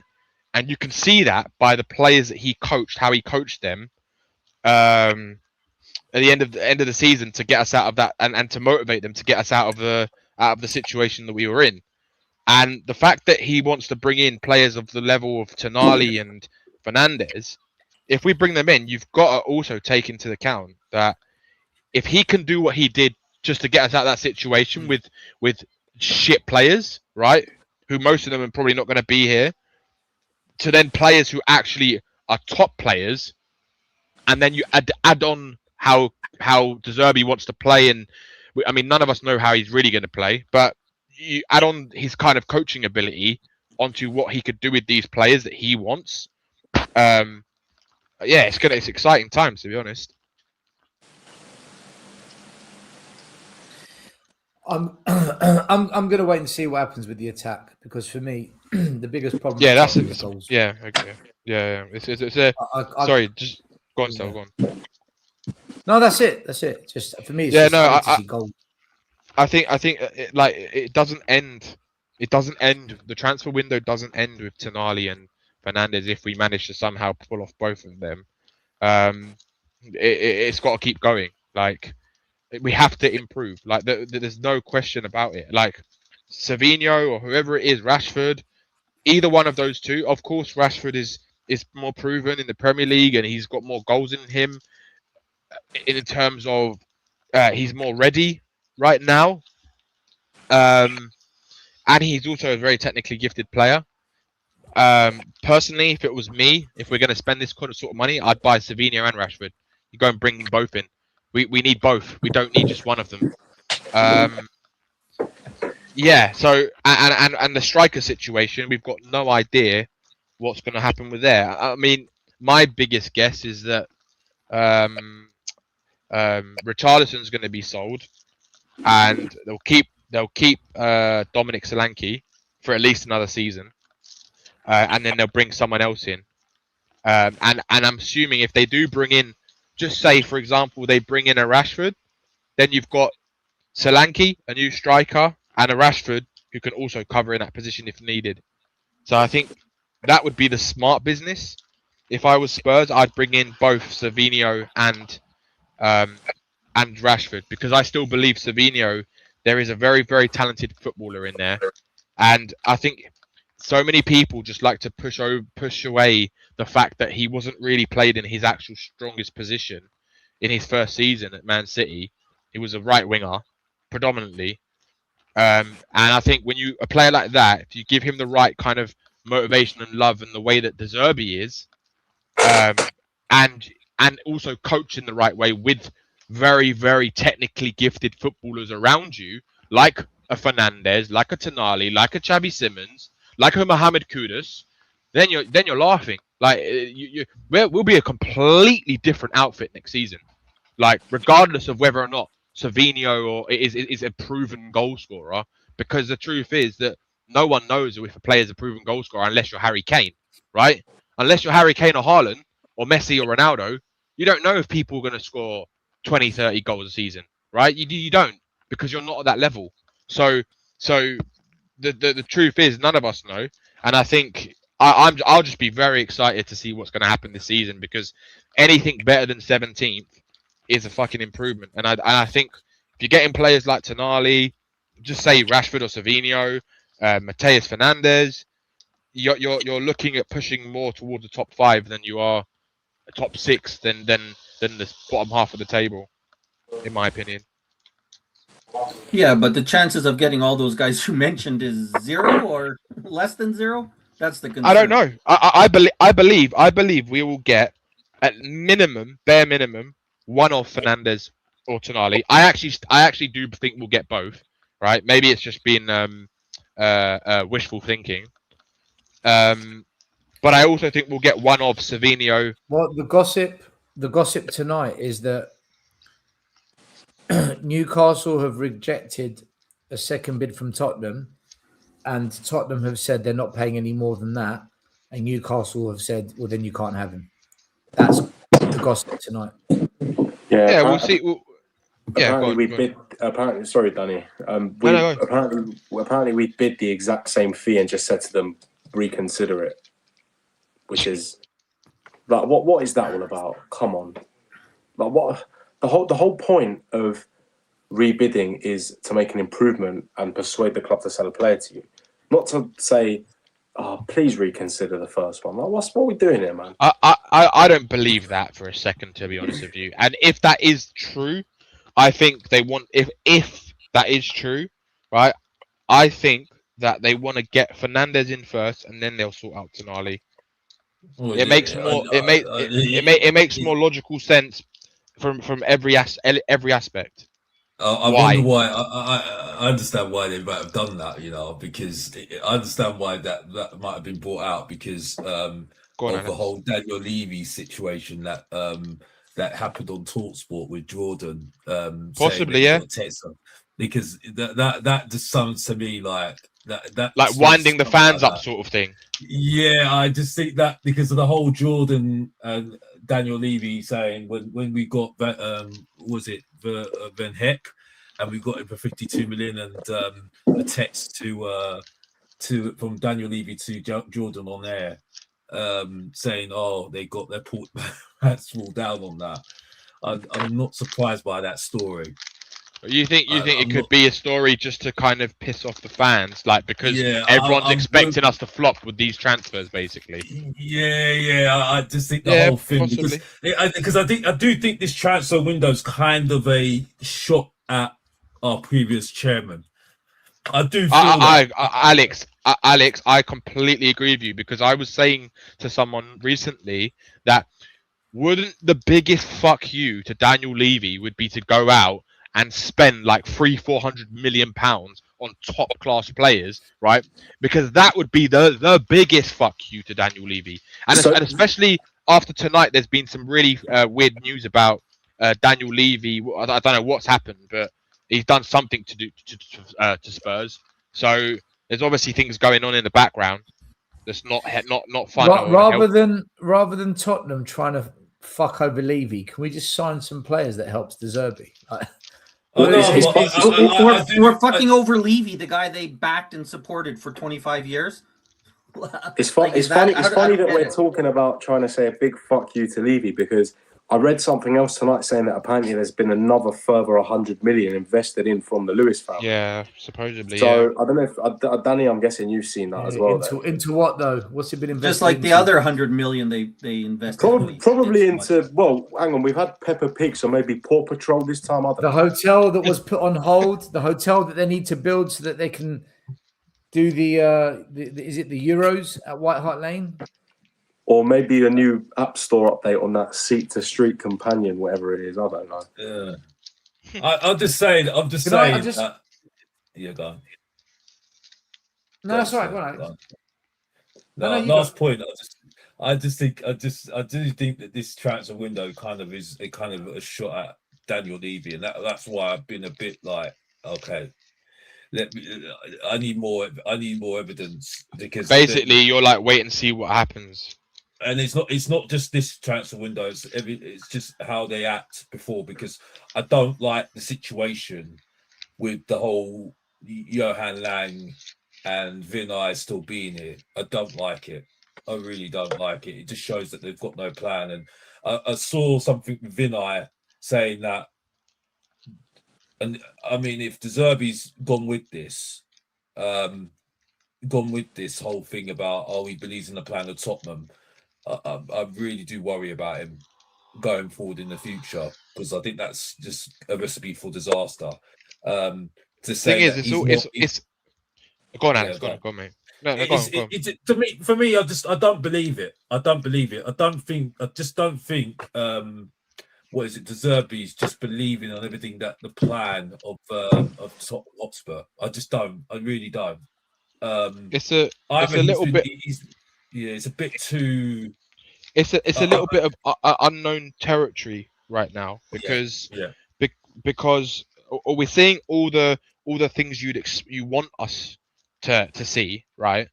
Like in terms of going out for the right players, money coming into the club. But like some of you have alluded to, we've seen this kind of shit before. But and the problem is that a lot of fans don't trust don't trust their words, because they've talked crap before and nothing's ever come of it. So I think that's where people are a bit on the fence with it. I'm choosing to believe that we're going to do something completely different this window, and we're going to sign some top players. That's what I choose to believe, just because of just everything. Just because of, maybe you can call it my sadistic, twisted thinking, and how kind of with Alex on this, how it would be such a big fuck you to Daniel Levy, right? That if they went and did the complete opposite of what he was doing for the last 25 years, like it would literally be like a backhand in the face to Daniel Levy. It really would be. Because then there's more. It's more like egg on Daniel Levy's face. Because then they'll just use that as a narrative to say, see, Daniel Levy was the problem. Yeah. Even though it might not be. Yeah, and then they can run off. They can run off into the sunset with that whole narrative. It's like if Daniel Levy was still here, there's no way we would have had like Van Heck. We would have had another Takai, and then by the end of the window, 100%. We would have had Van Heck if by the end of the window. No, we wouldn't have. He came because of De Zerbi. It was an easy deal. Daniel Levy. Hello. 52 million. Daniel Levy said that we got our pants pulled down. We were never signing Van Heck with Daniel Levy. Never. Yes, we would. Not in a million years. It's an easy deal. Van Heck wanted to come play with De Zerbi. With Daniel Levy, what would have happened is, I think maybe we probably still would have got De Zerbi. Would he have been given the so-called power that's been so public in the news outlets? What do you mean problem? Of course it wouldn't have happened. No what power? Do you know what it would have been? It would have been Daniel Levy says, right, you've got the keys to Tottenham Hotspur, and then give it 3-4 months down the line. It'd be, fuck you. You have no say in it. I'm Daniel Levy. It's my. What I say goes. If you don't like it, give it 6 months. There'll be another interview where De Zerbi will be going, it's in the history of the Tottenham, and then it'll be down the road. That's how it would have been. Yeah, 100%. The same power that we signed Ben Davies. That's what De Zerbi wanted. The two guys, Robertson and Senesi, that we were. They're stopgaps. De Zerbi came in. They're stopgaps, like I said. But look at do you seriously think we would have signed Van Heck if Levy was here? No, yes. Never. No, it's such an easy deal. No, you're delusional. Do you think Levy? It was so easy that they said that it will be completed a week before the World Cup. It took 2 match days of the World Cup for it to get completed. So you're contradicting yourself. He wanted only to come here. You're contradicting yourself, because Daniel Levy would never have paid £52 million for a guy with 1 year left on his contract. Never. That might have taken longer, but yes, we would have Van Heck. No chance. It would have been, and you lot back me up. It would have been oh, we Completely really disagree with wanted to have Van Hecke. We did try, and we Yeah, yeah. You know what, Scott? Do you know what we would have done? We would have put a £35 million bid in and said we're not going any higher. You're right. That's We it. didn't sign Romero before. We didn't sign good players before. Just all like No one's saying that. You're just making up points that no one said. What Yeah. I'm saying, no. I'm pointing out the fact that we got the easy deals done under Levy. what are you talking about? What Van other Hecke's not an teams- easy what- deal. Of course it is. He Hang on a wanted minute, to hang on a come to minute. play for De Zerbi. We were Romero For was 52 an million easy pounds. 52 How million was pounds. Romero an easy deal? If To we be had to get be him on fair, loan with to an be fair, obligation. Van Hecke had 1 year left on his contract. It makes it a lot easier, doesn't it? Yeah, but Hang on. Daniel Levy's never paying 52 million pounds for a geezer with 1 year left on his contract. Never. Come on, Stel, you fucking know this better than anyone. No, I'm not arguing the money. I'm arguing that I think it was an easy deal in terms of No. getting him. No one disputes the fact that he wants to come to Spurs. The dispute is that Daniel Levy would never have sanctioned a deal worth 52 million pounds for a geezer with 1 year left on his contract. Never. Yeah, I That's don't, not I don't think happening. Just a quick one. I've got to hop off. It's been good talking to you lot. I hope to see you lot in the next one. I'll let you lot crack on. Yeah, I don't want to interrupt. Sorry, guys. Good to next see you lot. time, Yeah? Andy. Next time, turn the light bulb on in your room. Turn it on. Yeah. Oh wait, yeah, no, my friend just messaged me and said I've gone black. I don't know what that was all about. You had a black screen for the last hour. Yeah, I know. I only just realised about 10 minutes ago as well. That's the worst part. Well, hang on. Even look, Danny's turned into a dog. What's that all about? Anyway, listen, big up, guys. Big up to everyone in the chat. I'll speak to you guys soon. Yeah. But I mean, okay, we can argue it. Like we saw, Basuma was so easy. Same kind of deal. We got it done, right? Like 25 million pounds is very different to 52 million, man. You know what? The thing is, Things are I so agree different with because we signed him for 52. I agree with both. I agree with both of you. I think Scott's right in saying it's an easy deal because he's only got 1 year left on his contract. But I think Danny's right as well. Levy would never have paid 52 million for a guy. I never disagreed that we wouldn't. That it's an easy deal. That is an easy deal. It's just Daniel Levy doesn't make those type of deals. Not for 52 million pounds. Not in a million years. Daniel Levy would have probably gone and got Kevin Longley again, or Clement Longley, whatever his name is. Can we talk or Ben Davies or Robertson? Can we talk about? I want to talk about Vinay and Lange because I was told if we stay up, I was told by so many people that Lange would be sacked. Well, Lange is not sacked. Lange is here, and there was a FAB meeting. This fan, what's it called? The fan association group or advisory board. Advisory board. And this is what one of them posted. I'm going to put it up on the screen. This is what he put online. His name is Gary Ward. He said, Vinay discussed the importance of rebuilding a connection with the supporters and the challenges created by misinformation, which can impact trust and belief. Vinay explained a few examples. De Zerbi joined because he believes in what we can do together as a team. He had no retention bonus. He was never asked for control over any decision. Sorry, he has never asked for control over any decision making, and he was completely committed to the club if we were relegated. Johan Lange played a critical part in his appointment. De Zerbi was always the number one choice. We are delighted with the impact he has made so far. Many of the stories of links with players or regarding whom the club is trying to buy or sell are untrue. Example, the club is not trying to sign Mason Greenwood. On the Spurs on sporting directors, Vinay said the club has confidence in our people. By the way, Lange is one of those people, yeah? But if we find someone who can complement, not replace, complement our existing team and make it better, we will do that at the right time. And the summer window is not that time. So whatever anyone thinks, Lange is going to stay. And that's exactly what I told everyone on the Spurs 5. No one has been in a process. I said he was going to stay as well. I knew it. No one has been in a process and turned us down. Us. which we have not spoken to.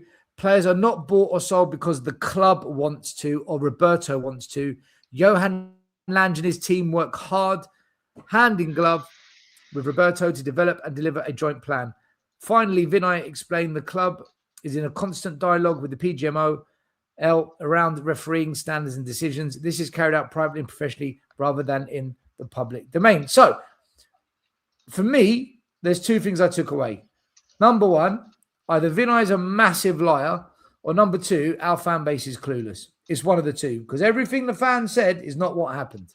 And what Vinay said is the opposite to what fans said would happen, unless Vinay is lying and Vinay's waffling. And I'll tell you what, this bit here really stood out for me, and I've highlighted it in red. Roberto De Zerbi has never asked for control over any decision-making. So in all these WhatsApp groups that I'm in and all these YouTube channels that I go in, when I hear people, Lubo, say to me... Oh, you said his name! You can't say his name! You bad man! You bad man! You're a terrible guy! Mate, and Sean and Johnny and many others, right? When they said to me... You should say names! You should say names! You told me that last time! I'm joking. And they all said to me, right, that Roberto's going to have more control over players. Roberto's going to have control over signings. And, well, clearly he doesn't. It's Lange who has control with Roberto. Roberto never asked for control. Or Vinay is a massive, massive liar. So here's my question, guys. Is Vinay lying out of his arse? If that's the case, why is he still at the club? Why is Lange still here? I know why he's here, because I always knew that they were never going to sack him if we stayed up, because they actually believe in this idiot. They think he's good. Where are we at with all of this? Because there's a lot going on here, and there's a lot of things that were said where the opposite is now happening. I'm gonna tell you what I think. I think Vinay's telling the truth. Where are you at with it? If he's telling the truth, this is why I don't think this is going to work out, honestly. And I think also that if De Zerbi's agreed to this, you're a dumbass. Sorry. Has he learned? Well, he's getting £12 million a year. Is he that dumb? He's guaranteed.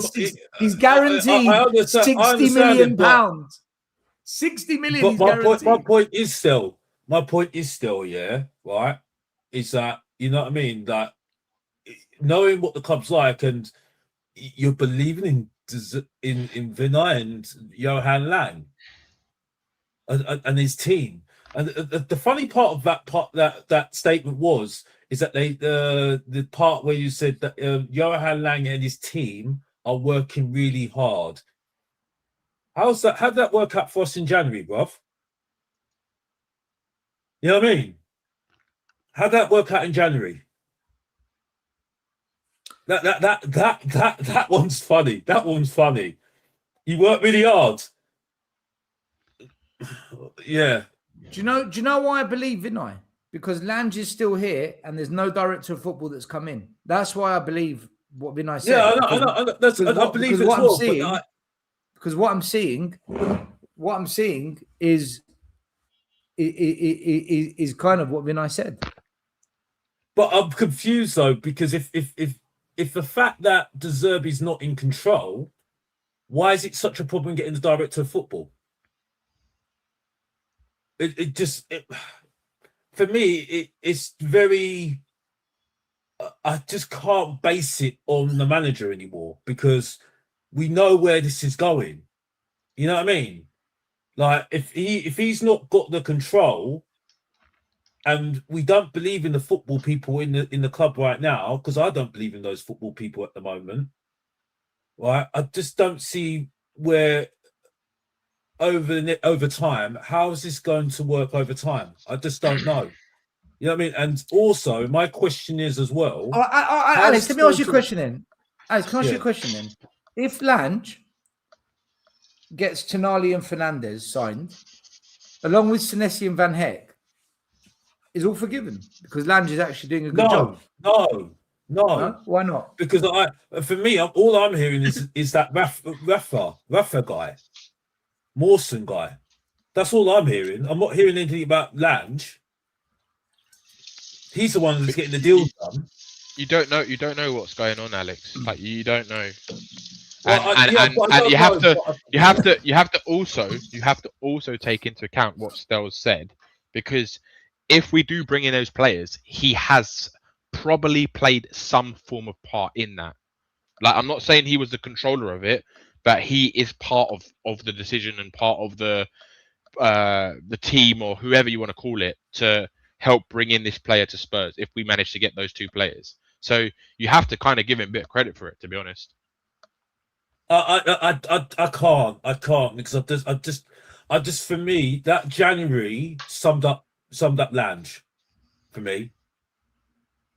You know what I mean? I'm sorry. I just don't think. I think we've seen. But Alex, seen enough. just quickly, mate. Like, I'm going to play devil's advocate here, right? Do you think that the reason they didn't sign anyone in January is because they believed that they had enough, right, to actually get out of the situation that we were in, right? And on top of that, is there a chance that they already knew that they were going to target these type of players coming this window, so they didn't want to spend money on just filling in gaps if they couldn't get the exact players they wanted, because they knew if they stay up, they're going to go big in the summer? No, because Lange came out and said we couldn't find anyone better than what we've got. Yeah, but who you could actually bring in? Yeah, but I mean, Well, if you can't scout better than what we've got, then you are bloody awful at your job. That's why I just don't understand it. I really don't understand it. And for me, it's still not a plan. For me, it just comes in and says, you can coach the players. Come in, coach the players. You're the best coach going. Come and coach the players. And I don't. We've done this before, Danny. This is the problem.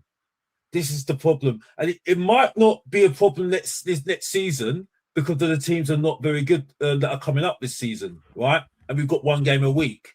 But I can see it if we don't sort it out and we're not ruthless enough like we are this season, right? This summer, if we're not continuing the business we're doing, right? Because we haven't got the people behind the scenes that are strong enough, have got the foresight of what to do, right? That this can fall off very, very easily. You know what I mean? And this is where for me, it puts even more doubt in my mind, even more of that statement. You know what I mean? A fool doesn't get fooled 3 times, or fooled how many times, bruv? You get what I'm saying? Right? If a guy comes up to me, yeah, like if someone comes up to me, like I'm trying to get to a lady, yeah, trying to chat to a lady, right? And he fools me every single time, yeah, right? I'm gonna say to him, bruv, what you doing? What are you doing? What are you doing, bro? You get what I'm saying? We've got problems. And that's the problem with Tottenham right now. I've got problems with them right now because I'm seeing things right now and I'm seeing the same things. And that statement right now has gave me more anxiety than anything else, bro, right now. Sorry, I don't care. And some of the people that were chatting crap, right? You're a bad man still for mentioning names, bruv. You're a bad man. Right? I'm only joking with you, bruv. You know I'm joking with you. But the point is, though, yeah, right, is that I'm sorry. It's for me. That to me just says to me, like, you know where this is going, bruv. You know where this is going. Yeah, we've been here before. You know, this is why I kept on saying to you, Danny, that you've been deluded. But you know it's in a nice way. You know what I mean? You know me and you know me and you've got like 2 personalities on screen. You get what I'm saying? You know what I mean? The box office is playing out right now because you know I can't do this no more, bruv. You get what I'm saying? Hold on, are you saying there's a Mr. Are you saying there's a Mr. Are you saying there's a Mr. Danny and there's a Danny? Well, you know, he can switch very easily, isn't it? You get what I'm saying? But you know, Mr. Danny K and Danny. Yeah. I'll leave it to the floor now. To you else in the panel to say what you want to say. But for me, it gives me more anxiety. That statement for me, it doesn't give me any clarity. It doesn't give me any hope, especially if this continues next season and in the following seasons. I feel that this is going to fall off. That's just me personally. Danny, who's lying? Vinay, the fans, or both? I mean, Vinay is just someone who just tries to cover his tracks, isn't he? Really. So, I don't believe anything that they say. Nothing. I don't believe a word of it. I believe in the action. If they show me, like they said in their statement at the end of the season, actions speak louder than words. If they show me the right actions, I'll start to believe them. You know what I mean? But what Vinay said about don't believe what you see in the media, don't believe what other Spurs fans say. We always wanted De Zerbi. Lange, he's staying. Without saying it, he kind of said it. These things, do you believe in what he said there, or and the fact he said that Roberto De Zerbi joining Tottenham, he didn't demand to have control over the transfers. Do you believe all these things that Vinay has said, or do you think it's all just saying what fans want to hear? Yeah, I think it's just saying what fans want to hear. To be honest with you, still, to be honest, I think the fact that they're not going for a director of football just goes to show, right? In this summer, because they supposedly, I understand if it's not the right one, right? Because they shouldn't just go and get anyone for the sake of getting a director of football, right? If you're going to get one, you get a top class one, like a Dougie Freeman or someone like that, right? That's what you do. You get a proper director of football in. If you can't don't just bring anyone for the sake of it, right? And it seems to be that they are trusting De Zerbi with the recruitment team and Lange, right, and whoever else is involved in transfers, to bring in the players, because I mean, if you can't trust your manager, who's the guy who's going to be picking the players, then what's the point of having him in the first place? I think it's a lie. I think it's a lie, that statement, because I just don't think De Zerbi would. Agree. I don't think De Zerbi would have come in without any assurances that he's going to have control. Yeah, I just don't. I really don't. Alex. And also it's telling because the director of football hasn't been employed yet, and I think because they've given De Zerbi all that control. That's why the director of football's not coming in, because a top director of football like a Dougie Freeman, any top director is not going to come in without any control. I'm sorry, that is delusion if you think that's going to happen. You know what I mean? Like it just isn't going to happen. I think we're going to have to go on the promise that they're going to either get a chief scout or get somebody that's worked with De Zerbi that's willing to relinquish control, because they know they have the same sort of thinking. It's like, yeah, Alex is right in that respect. Like, it's basically someone who's going to be able to work with De Zerbi, who he can trust. Otherwise, it's never going to work, right? And at the end of the day, the manager is one of the most important positions in a football club. That and the director of football, it's the two most important positions, right? So, if you can't get those, you got to, if you really love the manager and what he stands for and how he wants to manage and his style and the players he wants to bring in, then you've got to bring someone in who's going to work with him, like Alex said. Because we're going to have another situation like Martin Jol and Richard Pochettino and Villas-Boas. We're going to have the same situation there. So it makes the position very obsolete at the end of the day. You know what I mean? You know, so for me, again, this is what it gives me more anxiety. What's going to happen the next couple of years? It really does, because it doesn't look like to me a plan for me. To be fair to Tottenham, this is not the only situation. It's similar at Chelsea at the moment, because they're saying that Alonso's got more control at Chelsea, right? Because they're bringing him in and giving him control. Right, so and they're listening to him. So it'd be interesting to Well, see. you say that, but apparently Cucurella is being sold to Real Madrid, and Alonso wasn't even asked about it. He didn't even know about it.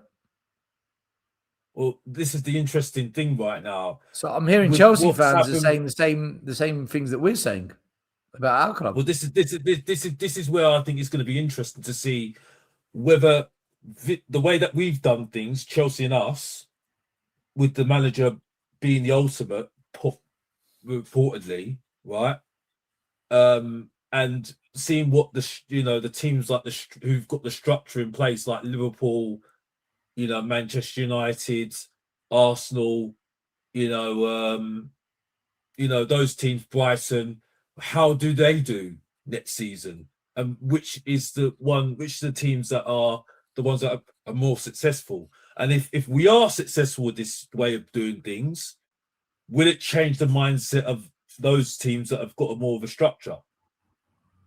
You know what I mean? It'd be very interesting to see what happens.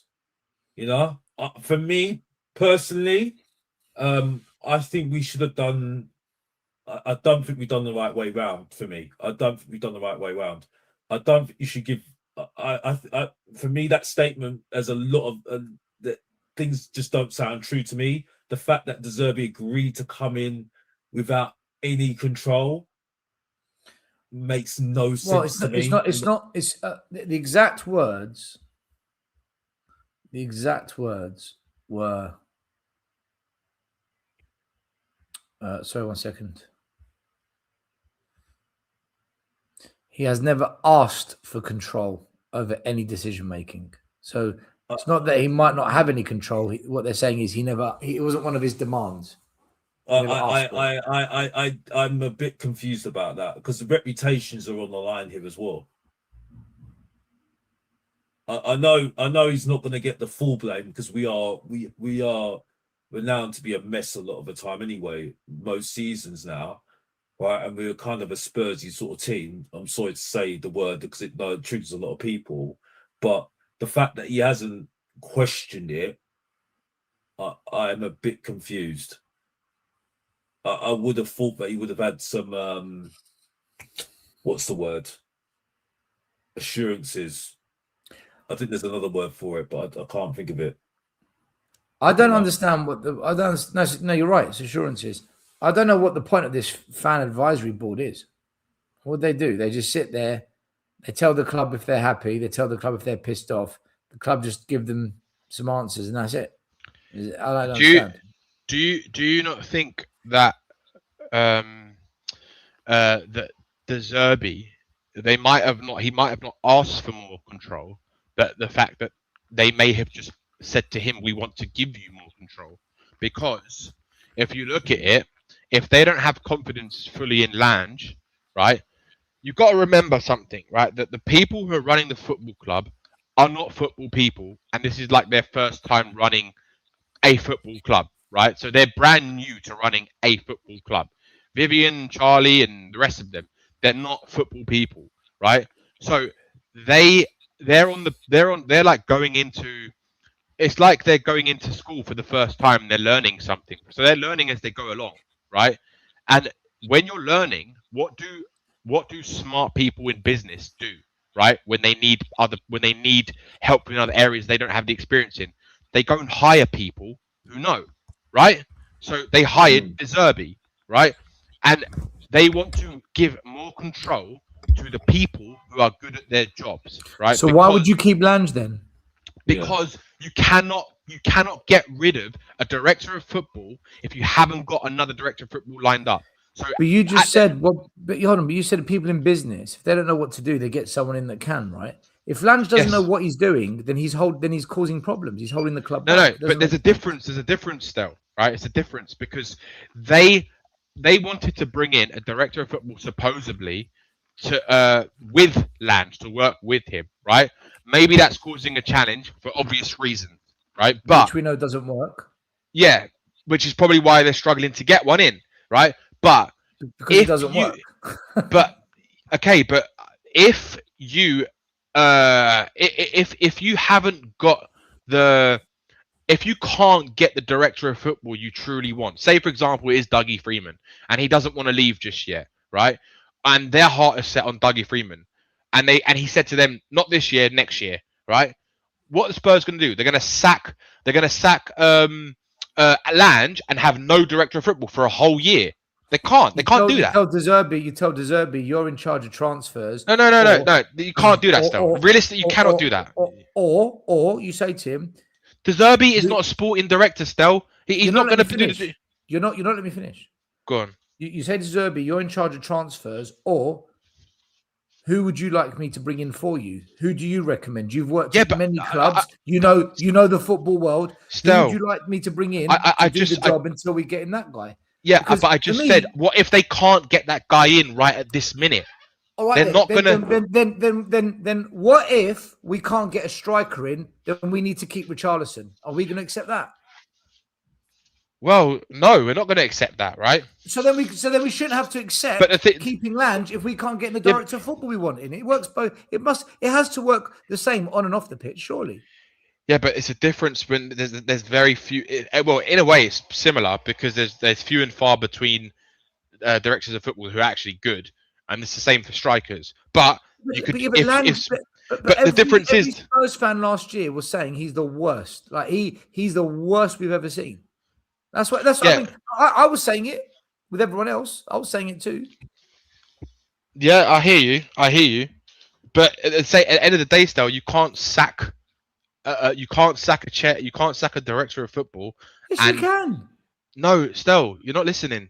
They don't know about football, right? So why would they go and sack someone? But not Lange. You don't exactly. So you don't. But he does know elements of how to be a director of football. He might not be good at the job, but he knows the like what a director of football role entails, right? They're not gonna leave it blank for someone. But what business keeps a crap employee in the job and then expect a good job? Because he might not be as crap as everyone thinks he is. I don't agree with that. Well, this is why I said this is why. So, okay. So now I said that. I think the happy medium. I think the happy medium is a cheap. This is hold on 1 minute. 1 minute. 1 minute. Alex, 1 second. Now we're going around in circles because this is what I said to Alex 10 minutes ago. If Lange gets in a couple of good players, has he proven everyone wrong then that he's actually not bad at the job? I did ask that question. Yeah, that's what I said. Yeah, what I said. You have to give him credit for it. So then what we're saying is, so really what we're saying here is the club thinks Lange actually is good then. Maybe they do. This is where I have a problem. I have a problem with this. But Alex, how do you know how good he is? None of us know how good or how bad he really is. None of us. All we go, 3 years, which was we go by. We go. Really yeah, but Paratici was there as well. So let's not forget him. Last year he wasn't. Paratici wasn't there. Paratici was last year he wasn't. Last year he wasn't. Last year wasn't, and I think he was. Paratici has been a consultant for Spurs, so he's pretty much doing the same fucking role he's doing, just not officially. Let's not beat around the bush here. Come on. Yeah, but let's be honest here. The role has been Johan Lange, and since he's been in his position, we've been 17th. We've got worse. Is that Lange's fault or is that the club's fault? Because we didn't bring in the right players.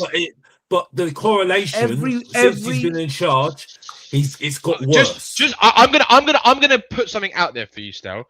Your manager, Ange Postecoglou, wanted Dominic Solanke, wanted Brennan Johnson. They were his players that he wanted, right? You cannot sit there and say that it's all the director of football's fault. Why this whole situation we're in this situation? I never said that. It's everyone. I never said that. I don't know if you missed the start of the show. I blamed Frank for last season, right? I don't know if you missed the show at the start. I blamed Frank, not Lange. What I'm saying is, though, as a director of football, the Spurs fan base were unanimous. There wasn't a Spurs fan out there saying, yeah, keep Lange. Everyone was saying he's got to go. Like wasn't there someone that said... I was saying as well we should go as well. I was saying the same. That's my point, Danny. Was it? I'm sure someone on YouTube said if ENIC and Vinay want to get the fans on board and make them believe in a new project, one of the easiest things they could do would be to sack Lange. Because at But- least then fans would think, right, they mean business. But they never did it. Yeah, And they still haven't done it. And now we're saying it's because we can't find someone else. Because But yet, if he's so crap, because they're who prepared to keep someone that's crap who at the out job at the there? club. All right, let me ask you this question: who out there right now would you want, other than Dougie Freeman and someone unrealistic like what's the his guy I said to go and get was Pinto Who? from Bournemouth. I said go and get Pinto from Bournemouth. Pinto? He has done a fantastic job at Bournemouth on the recruitment front, and the European scouting network that he's built, that Bournemouth is benefiting from, is fantastic. He is doing a great job as a football director. So I said, can we not go and get him? Is that not possible? You just said one thing though. Bournemouth. Yeah. Bournemouth are another level to where Spurs want to be. Is he going to be able to come into Spurs, right, and target the top level players, right, Danny, and bring them in? De Zerbi didn't want to come to Tottenham until we gave him 60 million quid, right? If Spurs want the best, we're going to have to pay the money, right? If you say to Pinto, what are you earning at Bournemouth? I don't know what he's earning, right? I don't know. Is Pinto the best? Is he the best? No, your question wasn't best. Your question was, who can we realistically get? And I said, realistically, I said who's the best out there we can get?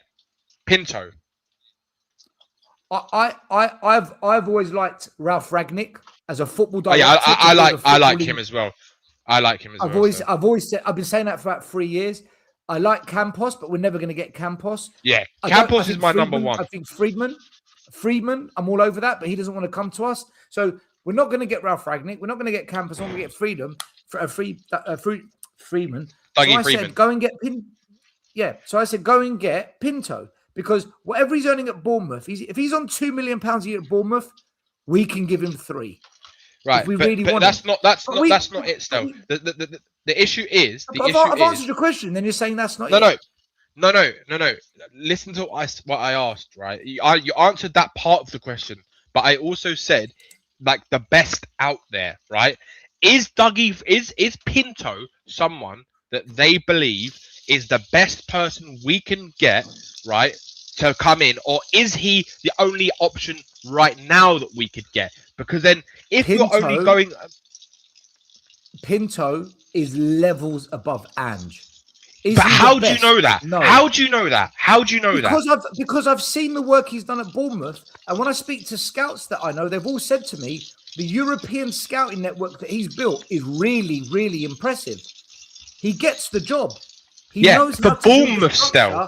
For Bournemouth. Yeah, but you just said Bournemouth are levels above us. Why? I never said they're levels above us. I said Tottenham are levels above Bournemouth. I said Tottenham are levels. But yet Bournemouth have outperformed us because their recruitment is far better. Right, but what I'm saying to you, Bournemouth scouted Husin. They. Sorry, go on, Danny. No, I agree with what you're saying with the players, but again, still, right? Pinto is not building a team to go and try win the league, right? Are De Zerbi and whoever he's working with right now, are they building a Tottenham team? But are they building a team to try and compete for the league? Because bringing in players like Tonali and Mateus Fernandez, if they do that, right, and spend nearly 200 million on 2 players, is that not a clear statement of intent that Tottenham want to challenge? Pinto is building the best team he can with the budget and the pull factor of Bournemouth. Obviously, but that's where he's good at. Yeah, but now give him, and he's done better than what Tottenham have done, spending more money. I know, but even if he did that, it makes us better. If you suddenly give him, Danny, I don't know if you understand that the thing that makes Pinto great isn't that he works at Bournemouth or that the ambition is lower. The scouting network he's built, it's of a man that gets the job. Lange's scouting network is dog shit. Whenever we've gone abroad, look what we've signed. Mawani's, Bergvalls, Souzas. Like, it's a mess. It's an absolute but mess. You've got to remember, though, you say that, right? But Vuskovic and Bergvall could be potentially sold for up to £100 million. That was Lange's buys. Yeah, but this is our problem. If, buts, and maybes. At the end of the day, all Spurs fans care about is we finished 17th twice. Listen, we can talk about how much players are going to cost in 4 years, 3 years' time. Right now, and they don't want us to be 17th. They don't want us to be dropping out of cup competitions in the second round. And Lange, look, I personally think there is much better than Lange out there, and we can definitely get better than Lange. And I don't think we can get the best, Danny. I don't think Tottenham can get the best football directors because there's better clubs out there that those football directors. I think we could get Dougie Freeman though. If Tottenham really wanted him, they pay him the money. He turned us down. Yeah, we're not going to get Dougie Freeman. Yeah, we're not going to get Dougie Freeman because he's out there on the money that he's on, tax free, right? If Tottenham double his salary, right, he'll be getting the same money. If they pay him $6 million a year, like they're paying De Zerbi, right, they could go and bring him in. It's not a problem. You just pay the money to bring him in. But what is his remit coming to Tottenham then? Because the point I make is that if you're making, because that's why I think I'm calling out Vinay, but that's with the whole thing that he's just said there that De Zerbi hasn't asked for any power.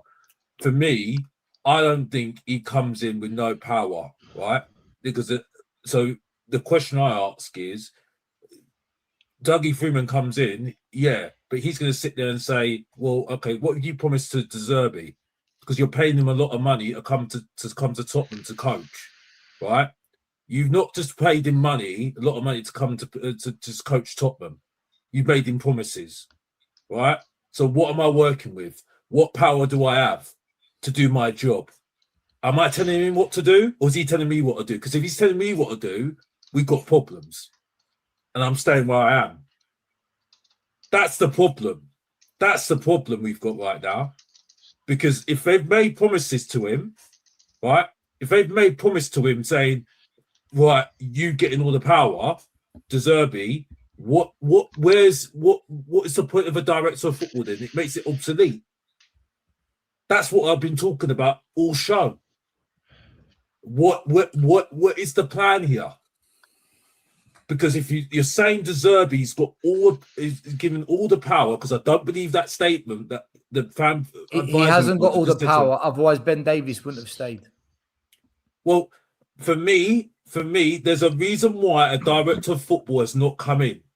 What are you talking about? One of the reasons is De Zerbi said exactly why he wants him there, because he's good in look at how he helped in the changing rooms with the players at the end of the season. De Zerbi will say whatever the positive thing is. He's very clever. He says things that keeps the positive camp. He doesn't believe, mate. De Zerbi looks at Ben Davies and thinks you're a fucking cripple. Why are you at this club? You should be doing the Father Christmas, handing out the presents in the canteen at Christmas, and that's it. Right? De Zerbi knows he's shit. Do you think mate, there's no way De Zerbi looks at him and thinks, yeah, I really want you at Tottenham. We've had this conversation before, though. Every manager that comes to Tottenham says the same shit about Ben Davies. They all say the same freaking thing. Ben Davies is there because we don't have to spend extra money on another player when we can spend money elsewhere in the squad that really needs it. We've already got 2 left backs, and if for some crazy reason we get mad injuries again, then he will do a competent job for a short amount of time. It's as simple as that. It's as simple as that. It's not hard to understand. The only reason Ben Davies is at Tottenham is because he shagged Vivian Lewis. He's got naked pictures of Joe Lewis's daughter, and he'll put them on the internet if they don't sell him. There's no other reason. There's no other reason you would keep Ben Davies at this football club unless he's got naked pictures of someone on that board. He's awful. Ben Davies is a tragic football player. He's the reason Spurs are shit. It's players like him that have put us in the mud. I can't believe he's still at this club.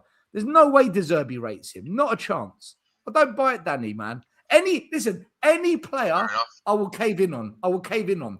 Not Ben Davies. He's awful. And everyone says he's like a steady Eddie. Do you know what? What's David done for you? What's David done to your life still? What has he done to your life? What has he done to you, bruv?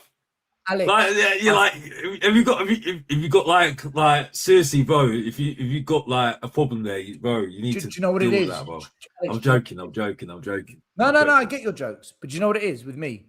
When I think failure, when I think useless, when I think Spurs, when I think all the negative things of Tottenham, I automatically link it to Ben Davies. I automatically connect it back to players like him. How is he still at this club? I just can't believe it, man.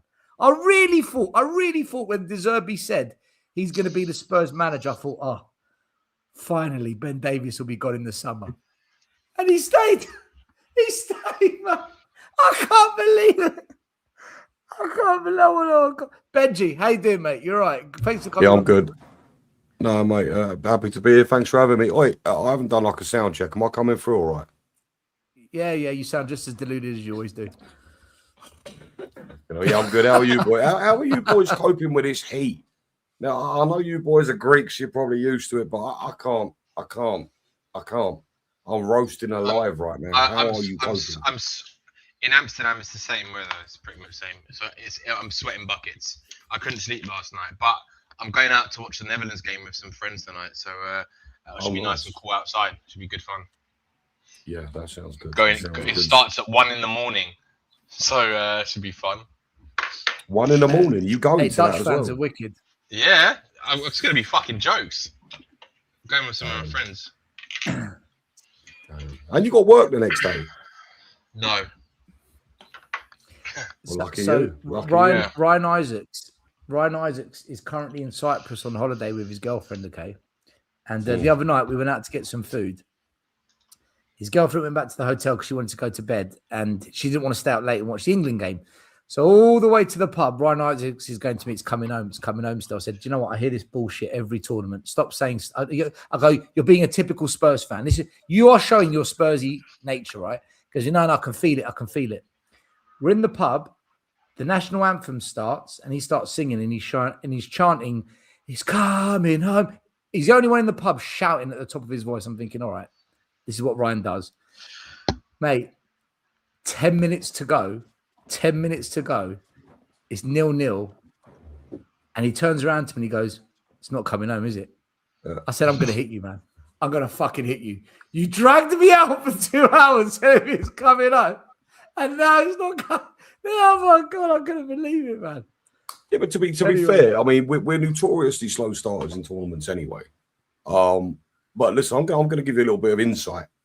Do you know why I don't watch England? And this is the God's honest truth. I don't watch England because they are the Tottenham Hotspurs of international football. I can't deal with it. It's all the promise and they deliver nothing. So for me, yeah, I genuinely don't watch England.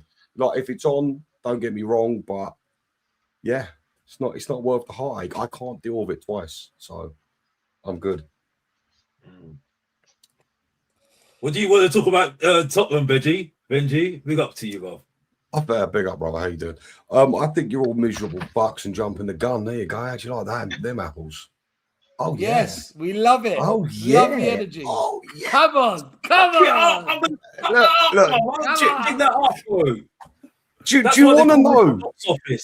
Do you want to know why people try to be positive in times like this, right? And this is the conclusion I've come to. The reason why people are positives in times like this is because there's that element of wonder, of hope. Because realistically, we get served up season in, season out of just trash, garbage. I mean, look, this year in particular, and quite a few of us said it, for me, like, this is ENIC's one and only shot. The new look ENIC, this is their shot. They've got to take it this season. And if they don't, I think even hard-fought Spurs fans will start to turn their back a bit because, look, at this point in time, consecutively finishing 17th, it's not good enough. And, I'm just hoping, keyword, that this is enough to spark us into some sort of action. Well, ENIC in particular, into some sort of action because, look, it can't stay like this for much longer, can it? I mean, who was it? Mick McCarthy. Oh, it can. I have faith this season because I don't know, because it has something's got to give. Something's got to give. This is what you said last season with Frank. Benji, you know what you remind me of? You know what you remind me of? You know what you remind me of? Yeah. I'm sorry to people, Go but on. this might trigger some people right now. Yeah. You know the country right now that at the beginning of the week that we lost our prime minister because he resigned. It reminds me of that. How many prime ministers have we had in the last 6 years? Are you? 1 minute. Did you just call Benji Keir Starmer? No, I didn't say that. No, it's remind me of a situation that we've just had recently about the prime minister leaving. Right? I'm trying another analogy here. Sorry, I have to because it just gets boring saying the same thing. I get it. Sack the prime minister, the new guy will turn it around. Happy days. Turn it around. That's what I hear. I hear it, and that sums up Spurs right now. You get what I'm saying, right? Again, Benji, I love you, mate, as a friend. Well, I only know you through Spurs, so you know, it is what it is. You know what I mean? That's for everybody, by the way, right? But like, if you think hope, you're a mug. Sorry, as a Spurs fan, I'm sorry, I can't do this. Mug, you're a mug. You're a mug. You're a mug. I'm going to be honest with you. In life, no, that's fine. That's fine. Life, if I don't, I'm going to be miserable like you people. Yeah, but in life, I understand. I understand you need hope. In life, I understand. Right? That looks weird still. It looks like you got mud in your face. Anyway, moving on. Yeah, you just frozen. You look like you have mud in your face there, bro. Right. I'm joking. But it did look like that anyway. But my point is anyway, yeah. Is that for me? I just need to see it evidence-wise, right? I saw it in the past, and I don't want to repeat myself. You know the managers I'm going to talk about anyway, right? They proved it to me, right? And the club proved it to me because I think there was a synergy, there was an understanding, there was something. I know it felt. I know we're lucky with those managers. I understand that. But I just think at the moment, Spurs just need to prove it to me right now. And hope for me, I use it in life 100% because Benji, you're right. If you don't have a little bit of faith in life or hope in life, you're a miserable guy. I'm trying to keep it PG.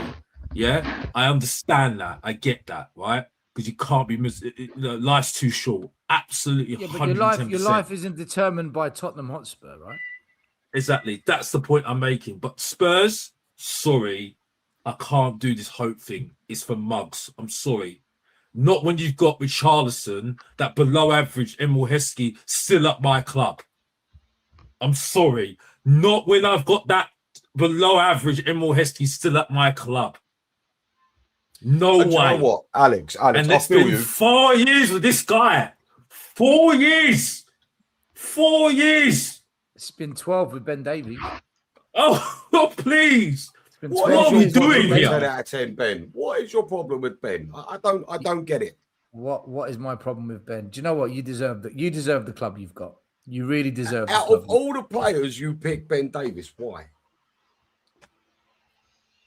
Because he's world class, and I like to pick on the world class talents. I mean, there we go. That's more like it. Still, bit more up than that.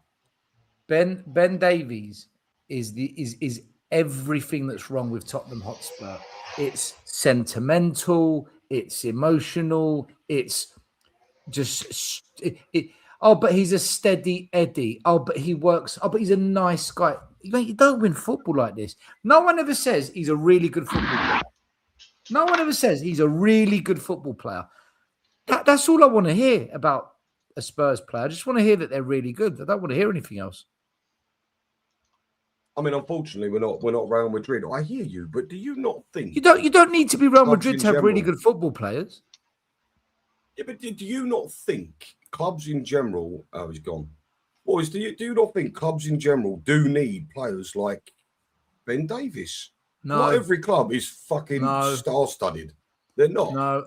Well, the truth is about Ben Davies, Benji. I was happy that he signed a new contract, to be honest, and people couldn't work out why. But I see exactly what they're doing. But people have just got this complex because of what's happened over the last 25 years, and they can't understand they can't seem to understand that Ben Davies is someone who doesn't give a shit if he doesn't play or not, right? To have someone like that in your squad this season, right, for one more season is a good thing, especially given the fact that we had so many injuries last year, right? And we cannot go and buy another player when we've got so much fucking work to do already, right? Which is why they're giving Kinski another chance too.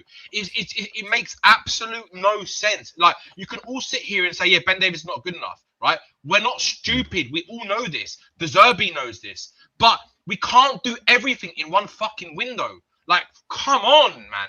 It's so easy to understand. But you don't need to keep him. His contract's Oh my expired. God. You don't It's like need to talking keep him. football. No, it's not, because you sound like you've become an Enoch disciple, Danny, tonight. Ben Davies is everything wrong with the consecutive years of failure under this football club. Until we have the bollocks to say, do you know what? Ben Davies, you're so old that you fought in World War God. II. You're out the club. And you, 18-year-old academy What player, can't you understand?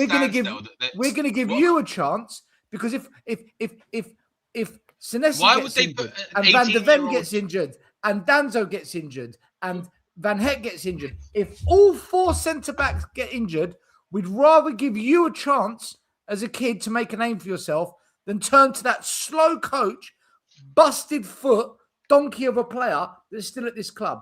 That's what we've basically done. We'd rather make the fifth choice centre-back, Ben Davies, than give an academy kid a chance to make a name for himself. That's why I don't want it. Have you thought that maybe they don't think the academy kid's good enough to even do that job? Well, if they do, shut down the academy. Shut it down. Still, you're so Shut extreme it down. with You don't everything. need it. It's You don't like need the academy then. there's no like in between with you. It's black and white. What do you mean in Shut between? it down. Shut it. Like, he's not good. Okay, shut it down then. It's like, come If on, you're man. not, Like, if you're not it might not prepared be to good make, enough. if you're not prepared to make the fifth choice centre back, the academy player, then shut down the academy, because the second choice goalkeeper last year was an academy player. The third choice goalie was an academy player. Why can't we make the fifth choice centre back an academy player? He's never going to play, is he? He's fifth choice. But we'd rather give Ben Davies the job. I just can't accept that. I can't. I think it's a tragedy that he's now stealing a career off a young prospect. Still, have you ever seen the movie The Dictator? Yes. With Sacha Baron Cohen, Yeah. where he sort of pretends to be nice to people, and then as they walk past, he does that to get them executed. That's how I feel like you would be if you was in charge of Tottenham, mate. You're terrifying. Danny's right. You are very black and white. You're not good enough. No, look, No, I'd say it to your face. I'd say you're not good enough for Tottenham Hotspur. We need to win trophies. We can't be 17th.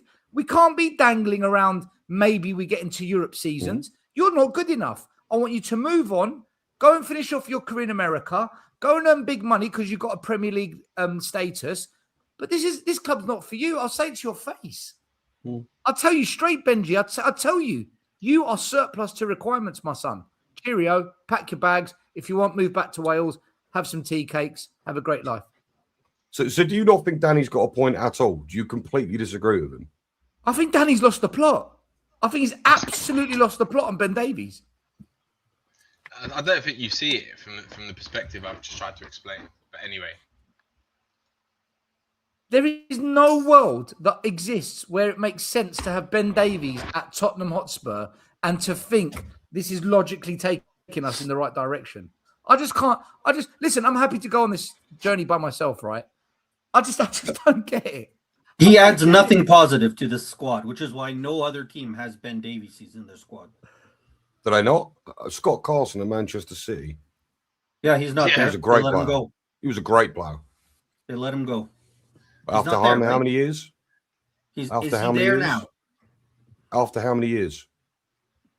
Exactly. The great teams don't have Same players like Ben Davis. Davies. After how Are many you years, sure and they about let him that? go. Okay, right. Well, I'm just saying every team's got players like Ben Davies, unfortunately. Who's Liverpool's Ben Davies? Who's Arsenal's Ben Davies? They cleared them all At the out. squads to tell you. But Benji, every they don't team have has them. one. They cleared them all out because they won the league title. And on the journey to win do you know Jurgen Klopp, when he went to Liverpool, he got rid of everyone. Only two players survived. It was Henderson and I think it was Salah. Arteta, when he joined Arsenal, everyone got cleared out. Only Saka survived. None of them gave new contracts to the old guard. None of them. We do. Arsenal's Ben Davies was Rob Holding. They moved him out so they could win leagues.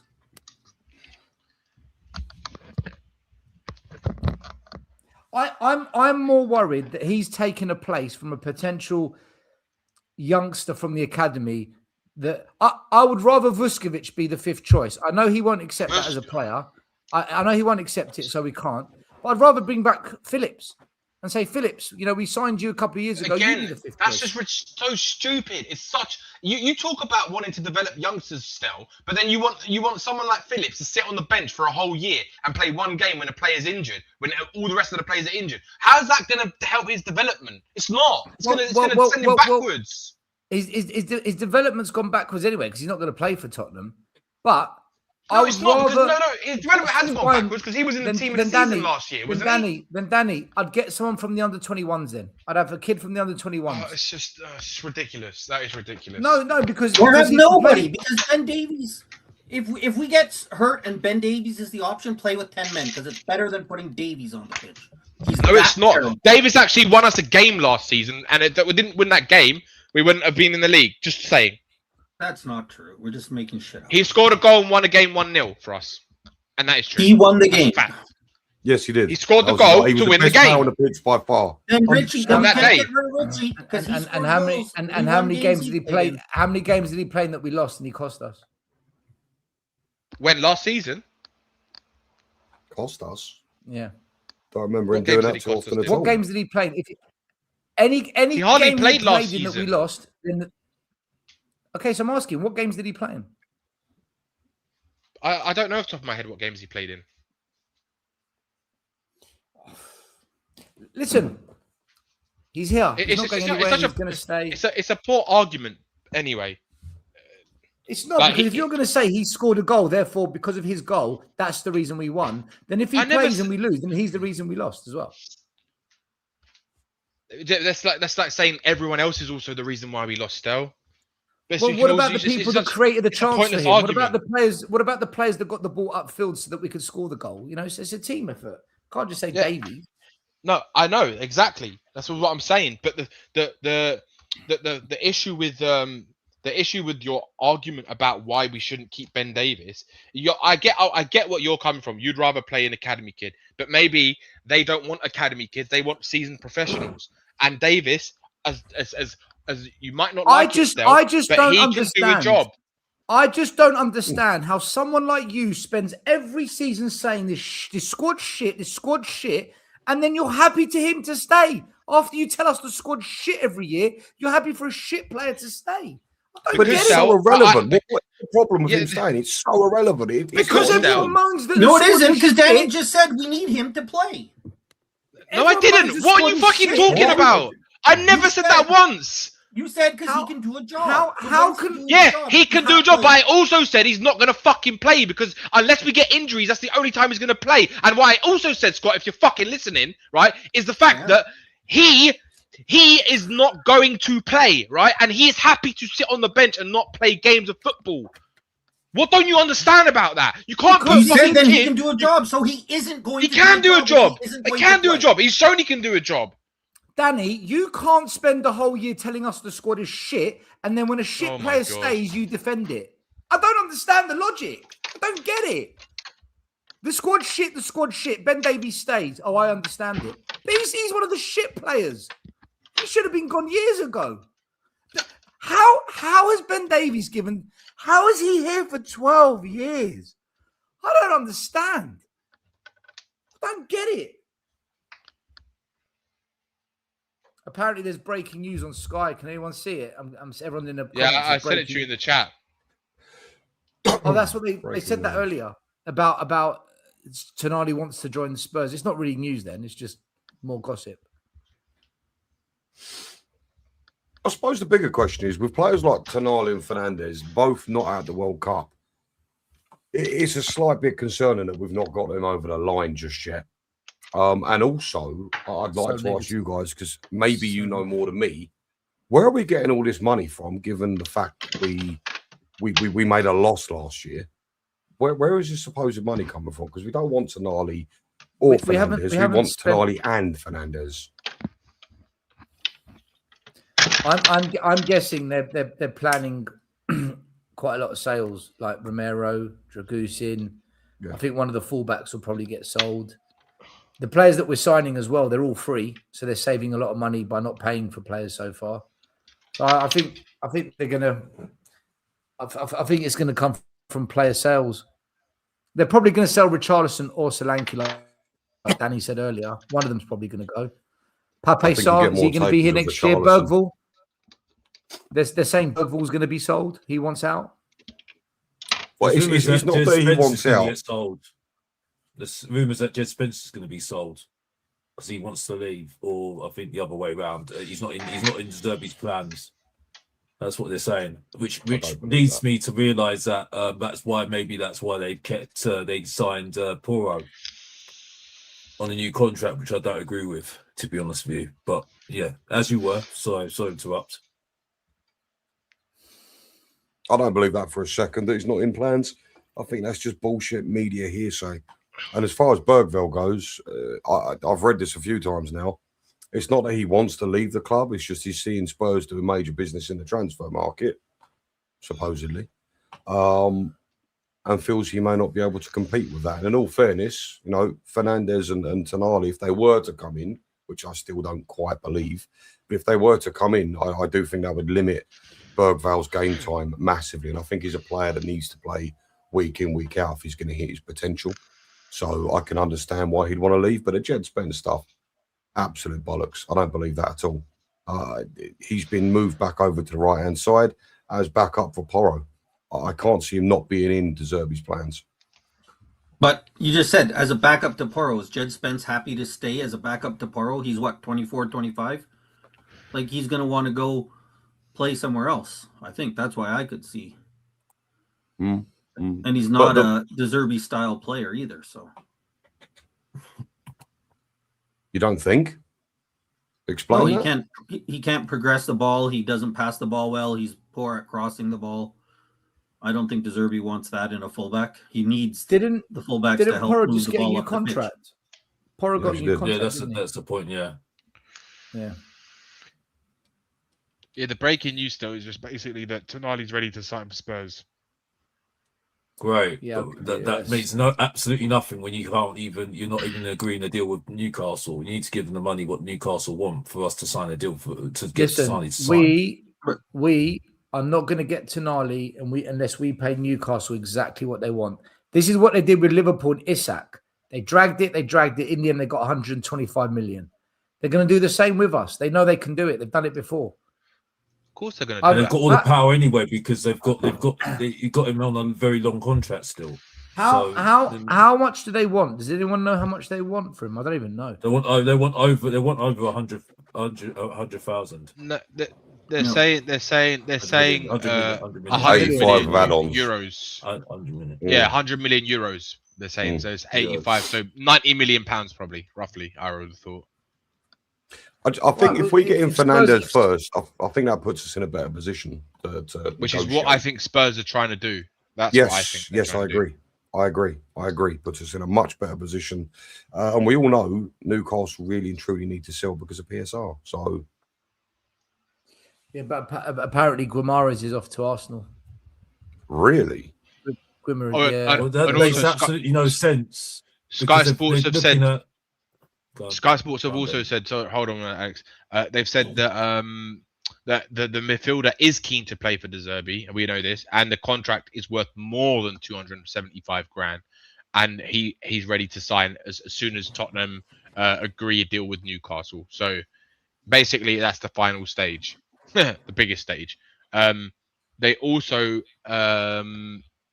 what was the other thing that they were saying? Go on, Alex. I'll remember after.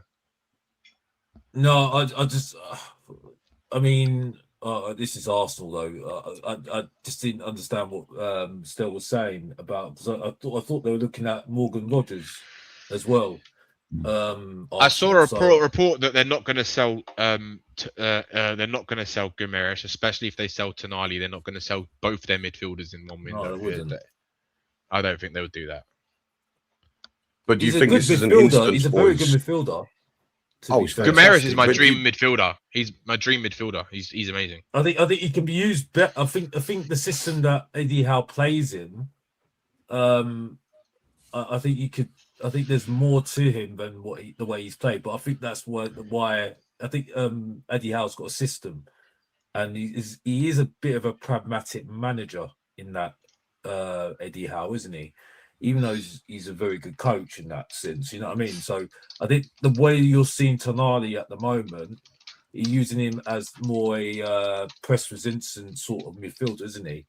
He isn't that midfielder that we've seen playing, deep line midfielder, which he can do. He can do because I've seen it. I've seen it at AC Milan. If you see clips, he does do that role. So, yeah, I mean, it's just dependent what you want from these midfielders, isn't it, really? You know what I mean? So, yeah, that was my point anyway. I'm just a bit confused about what Still was saying anyway about them looking at Guimaraes and Morgan Rogers. You know what I mean? Because I thought they were going to. I thought Morgan Rogers was more likely to go to Arsenal. That's what I was hearing anyway. If Arsenal want a player, they're going to get him because they've got the money. They've made record winnings and all sorts. And if Arsenal, they're the club to be at right now. They've got the pool, they've got the success, they've got the money. If they want to play, they'll get him. They'll get him. Yeah, they can get Rodgers and Guimaraes if they want. Easily. That's no problem. Easily. Which is why we're in a situation where I think we need to put the hammer down. I don't think we can afford to be typical Tottenham here. I feel like if we're going to get Tonali, it needs to be now. It needs to be within the next week, I would say. But let me ask a question. So is the general consensus you boys would rather Guimaraes over Tonali? Yeah, 100%. Yeah. 100%. Yeah. All day long. Really? 100%. 100%. Okay, fair enough. I've been following in Tonali since I can never pronounce this, and I'm half Italian. Brescia, thank you. I mean, myself and Danny are obsessed with Tonali. I think he's a wonderful footballer. He is. He's he's footballer. Yeah. Just because I said I he's want got Bruno so much G to his doesn't mean game. Tonali's great too, but Bruno is better player. No, fair enough. Which is Out of why curiosity. I think Benji, De Zerbi wants Fernandes and Tonali because I think he sees Bruno. I think he sees Fernandes as a similar type of mold to a Bruno Guimaraes, which I actually can see. Like he's not at that level yet, but I believe he could be at that level, like in the next couple of years. Yeah, for sure. Mate, He's a tough Guimaraes- tackling, deep line playmaker, is what Fernandes is. Mate, He Guimaraes does got everything. 9 goals. Mate, Guimaraes got 9 goals and 5 assists last year. Tonali got 0 and 0. No, I'm talking I about thought he got Fernandes. 2. Fernandes got 5 goals and 4 assists for a 21-year-old. No, Fernandes has got 3 goals and 4 assists in the league. Yeah, no, sorry, in all competitions I was talking about. Well, when the Guimaraes one, I'm talking about just the league. Fernandes, I think it's a little bit of a risk, but I'd take it because I'm sick to death of Pape Sarr and fucking Archie Gray. Oh, fuck to him. He's rubbish. I can't watch them play football anymore. It's too much. Do you think we get any sort of fee for Sarr at all? Like any sort of sizable fee? No. How much? 20 million? 25 million? How much did we Yeah, pay we for paid him? 15 or 12 to 15 million. We paid for him. Yeah, if we get 10 million, we've done well. Really? Okay, yeah, fair enough. What does he Fair do? enough. Like, what does Pape Sarr do at Tottenham? He's a very energetic. He's an engine. Midfielder, isn't he? Yeah, Engine. yeah, that's it. He's an engine. But we've got Gallagher for that now. Can I quickly address one of the trolls in the chat? Jeremy Stell just accepts anything that's negative towards Tottenham. I praise the signing of Senesi. I praise the sign of Van Heck. I don't understand. Maybe you've got selective hearing. Maybe you like cherry picking. Maybe you're deaf in one ear. I don't know. Whatever it is, I can't help you out. But I've What were we even two- talking about that was negative about Tottenham? I don't know. I just think he's one of those people that just it's selective hearing. Honestly, people listen to what they want to hear. I'm happy with 45% of our signings. I think the problem is at the moment we're all in at the moment on the midfielders of Tonali and Fernandez, and there's no other ones that we're looking at the moment. Yeah, we've been rumored to be linked with Wharton and rumored to be looked with was it Alex Scott as well. But it doesn't feel like at the moment that we are looking at others if this doesn't really pull off. So it looks like we've got all our chips in the basket of Fernandez and Tonali. So if this doesn't really pull off, we're kind of up shit street if you know what I'm talking about, really. You know what I mean? So we're gonna have to succumb to their demands, Newcastle, and make it attractive to them, because they're only going to worry about themselves at the end of the day, and they've got all the cards with them at the end of the day. Even if the player wants to leave, Tottenham have to give them a deal that they want at the end of the day. If they don't give them what they want, they're not going to sell the player. They're not going to sell him. You know what I mean? Why would West Ham? Why would Newcastle want to sell, especially to a rival? Because we are their rivals. You know what I mean? The problem is, Alex, they have to. The problem is they have to sell to reinvent, to reinvest into the squad. Because the problem is they sold Goldman. Yeah, but again, they still need to sell more, because what Newcastle's owners are having problems with is because of all the restrictions now, right? And they don't make nowhere near the levels of money that Spurs or Man City or Arsenal make or Chelsea make, right? They cannot spend the way they want to, because if they do, they're going to have they will get point deductions, right?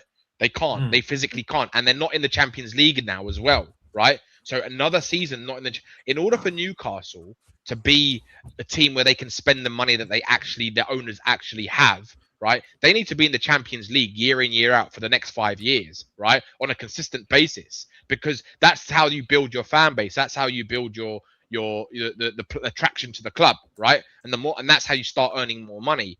But the problem is, because they keep having these off seasons where one season they're good, the next season they're bad, the next season they're good, the next season they're bad, right? That destroys any kind of growth, right? So that's where Newcastle were having the problems, because they bought players last season on the basis that they were going to compete for the Champions League, and because they didn't finish anywhere near the Champions League spots, right? They're now having to sell the players because the players don't want to be there. They want to play for better clubs, right, or bigger clubs who can pay them more money, and the clubs can actually do it because they can afford to do it. Where like a club like Tottenham can actually afford to do it, right? That's the difference. That's where Newcastle are falling short at the moment. That's why I bet you any money Newcastle's owners wish they could go and buy Spurs. Yeah.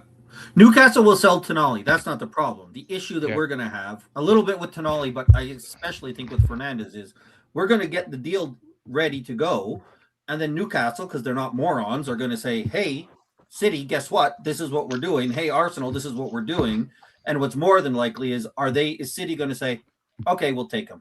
And I think what's going to happen with Fernandes is people say, oh, United doesn't want to pay now. Well, United knows that he wants to go there. He knows that West Ham will come back around. And when we agree with everything with Fernandes, there's no way West Ham aren't going to say to United, hey, this is what the deal is. And if United decides, okay, we'll match it, then it doesn't matter what we do, because Fernandes will go to. But Tonali's getting sold for sure. It's just where. A big question here, right? Because this is something I really find hard to believe. I'm going to drop off. I'm going to listen in the background before I go, because I've got to head out shortly. So yeah, nice to speak to you guys. Enjoy the rest of the show. Take it easy, boys, and we're going to sign Tonali and Fernandez. I'm going to go to Lulu on this one. Enjoy the game, Danny. Cheers, guys. Enjoy the game and stop being deluded. Stop being deluded like you always are. Come on, Tonali. Come on, Fernandez. Yeah. I wanted to ask you, boys, do any of you have concerns about the fact that it's been widely reported Tonali wants about £275,000? Do any of you fully believe that Spurs will willingly pay that? Because for me, that's mind-blowing. No disrespect, but beggars can't be choosers. For sure, 100%, I agree. It's not my Do you money. believe It doesn't bother me. Like you finished 17th and you're preaching to this guy, oh, you should leave Newcastle. That as previous year got Champions League and won a trophy. Yeah, and still has got a role in the team. And you're saying to him, I'll give you less money. I don't think it really works. You know what I mean? No, for sure. I think if you're gonna make this guy your prominent midfielder, you got to give him the salary to make him feel like the prominent midfielder, isn't it? Really, Absolutely. If that is what De Zerbi wants, and saying that you're my guy, you got to give him the salary that he wants, and base your team around that team at the end of the day, isn't it? Really. Mm. So, like I said, beggars can't be choosers. Beggars cannot be choosers. It's like the whole thing, like I said, about the whole. I'm not trying to change the subject here, or change the direction of the conversation here, but it's like the whole thing with Archer Graham Burval. People are complaining that getting really upset and getting sensitive about them leaving. Well, for me, there's something that I'll say on my channel when I get the chance to do a video again. Mr. Box Office TV is taking a little bit of a break. There's a saying of that someone says sacrifices need to be made, and sometimes sacrifices need to be made about some of these youngsters we've got, for the greater good of the club, because these youngsters have cost us. Whether it's their fault, people can argue that. It's not up to me, but I've got the opinion that because we've kept them in the team, we've done badly. So sometimes you have to make sacrifices, and youngsters have to be sacrificed for the greater good of the team to get these top players in. For sure. Alex, can I ask you a question? I'm interested in your answer, right? So for me, I've followed this guy since he was 15 when we bought the damn guy. I'm absolutely obsessed with him. But look, what you're saying, I agree with. Sacrifices need to be made. Vuskovic, right? If a club comes in for 50 million, slams it on the table and says, we want Vuskovic, bear in mind, De Zerbi's apparently come out and said, I don't see him playing for Spurs for 3 or 4 years. He doesn't quite fit our system at the moment, which is fine. De Zerbi likes ball-playing defenders. I fully understand that. If someone comes in for 50 million for Vuskovic and maybe like a buyback clause or a 20%, a 15, 20%, buyback or whatever the fuck it's called, would you take that out of curiosity? Right now, would you sell him? Okay, 100%. Fair enough. 100%. I've come to the same conclusion. Put a what is it? A sell-on clause on it. I wouldn't bet our eyelid.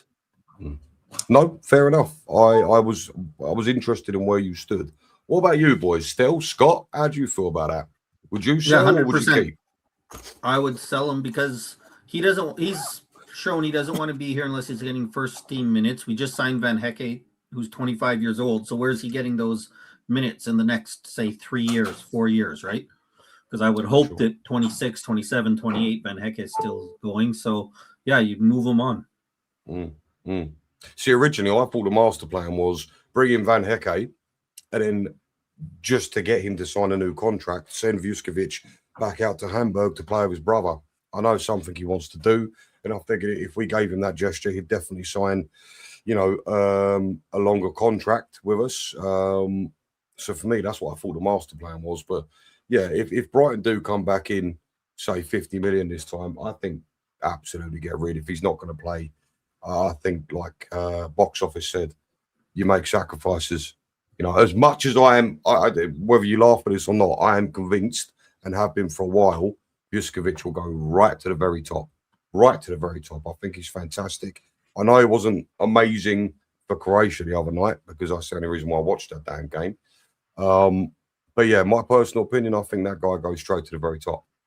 and could be one of Tottenham's best ever players to not play for the club in a competitive game. But yeah, I would sell, because I think we're at that stage as a club where we can't afford to be hanging on to any players right now.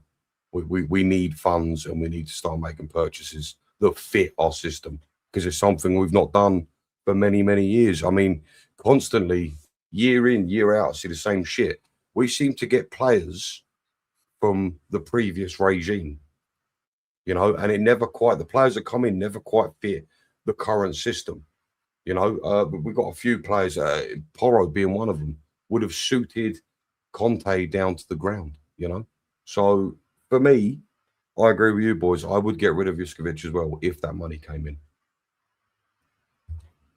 It's quite simple right now. I think, like I said, like we're kind of like, we said all these things. We were really frustrated over the year, and like I just try and think of a kind of similar example of this, but I can't think of one on the top of my head. But it's just, I just feel that, you know, we want a time machine and fast forward and want to see success, but we just keep on going back to the past and want things to be rewritten again. And like, what I mean by that is, we've had youngsters in the past that I've really liked, and said, you know what, I want to keep this player. But in the end, we've ended up selling them. And the reason why we sold them is because when we're looking at it, for the greater good of the team, needs to let go of them. So I don't know what the issue is. I really don't know what the issue is about selling these players. I don't know what the emotion is. The thing that fascinates me about talking about the sentimentality, Alex. That's what it is. It's a sentimental. The thing that really fascinates me, yeah, right? People are more upset with what I say about Tottenham Hotspur than they are about what goes on in the country right now. It's emotion, Alex, that gets them. They have so much emotion. It's so amazing. It's amazing. It's amazing how so many people are so sensitive about Tottenham. They're more upset about that than they're upset about what goes on in the country right now. And I'm like sitting there thinking, right. And you think, what is more important? I say right now, Piers Morgan gets less criticism than most major Tottenham fans. Oh my God! I'm being honest. I'm being really honest right now. The way that some people talk, it's like you've done something to their family. Honestly, like if you say something about Bergvall or Archie Gray, like I don't know what else to say. Like, it's because someone tell me what's going on here. It's because Tottenham's too much of a part of their life. They need to spread their life. Like, you know that guy that I've got his name now. That got arrested. He's a popular, not Logan Paul. It's somebody else. Chad the Builder. He used to be a Big Brother, and he got arrested. He's in another country. I can't remember his name now. I don't watch any of that shit. Oh no! But like even he, like he's looked as a hero, and I don't even want to mention the guy, yeah. But like I was sitting there thinking, like all you want is your football club to do something, like show that you're doing something well. But like I don't know, like I just don't see what the big deal is. I really don't know what the big deal is. Like, maybe I'm just trying to just give a bit of an example, just to understand, give you a highlight why I'm feeling give you an understanding what I'm trying to talk about here. You get what I'm saying?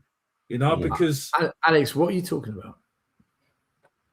Oh, I thought I was trying to explain what I was talking about. But what I'm saying, I don't know. What is it you're trying to say here? Andrew Tate. That's it. Basically, yeah, right. It's like the things that they do. I don't think they get any much most in criticism that we do get. You get what I'm saying? I think Andrew Tate has been rinsed by the media left, right, and centre. Hardcore.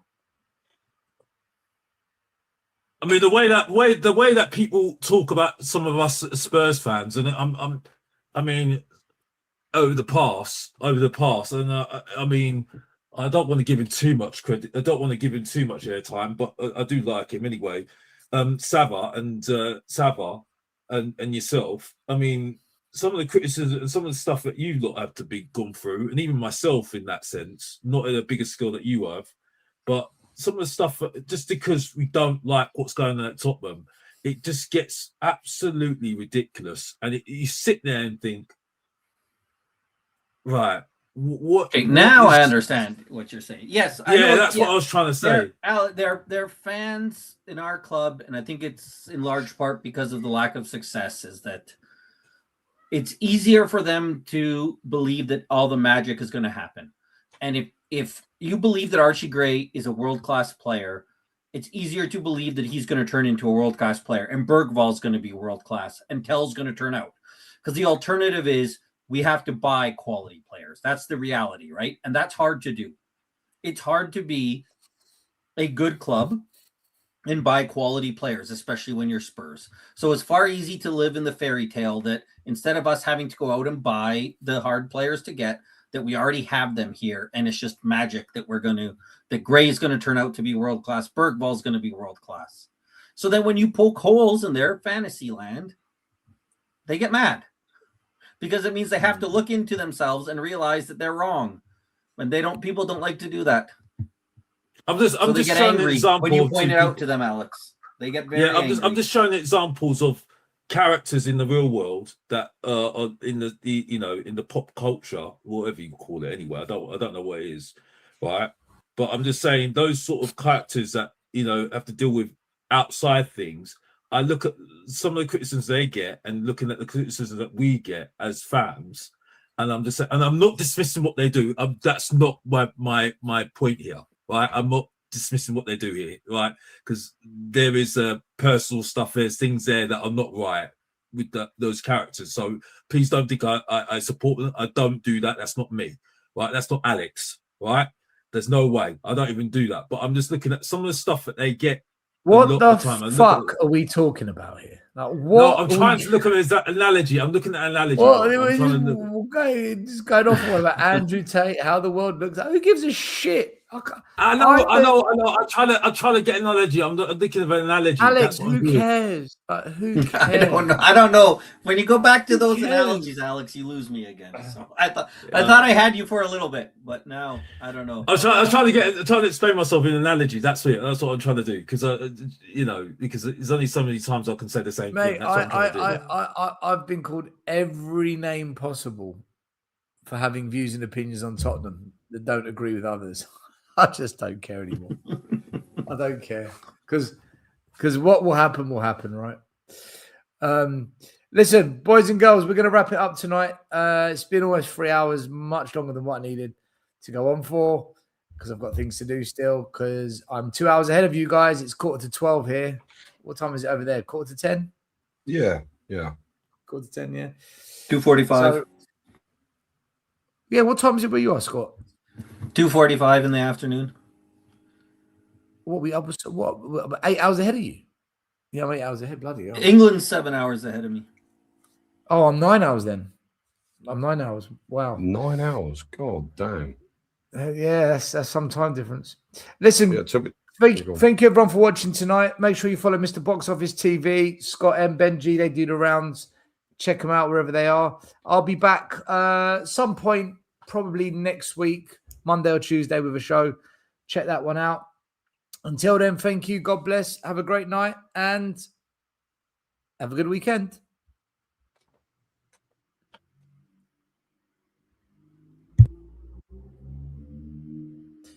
This might take a bit of time to end the stream, but I will get there.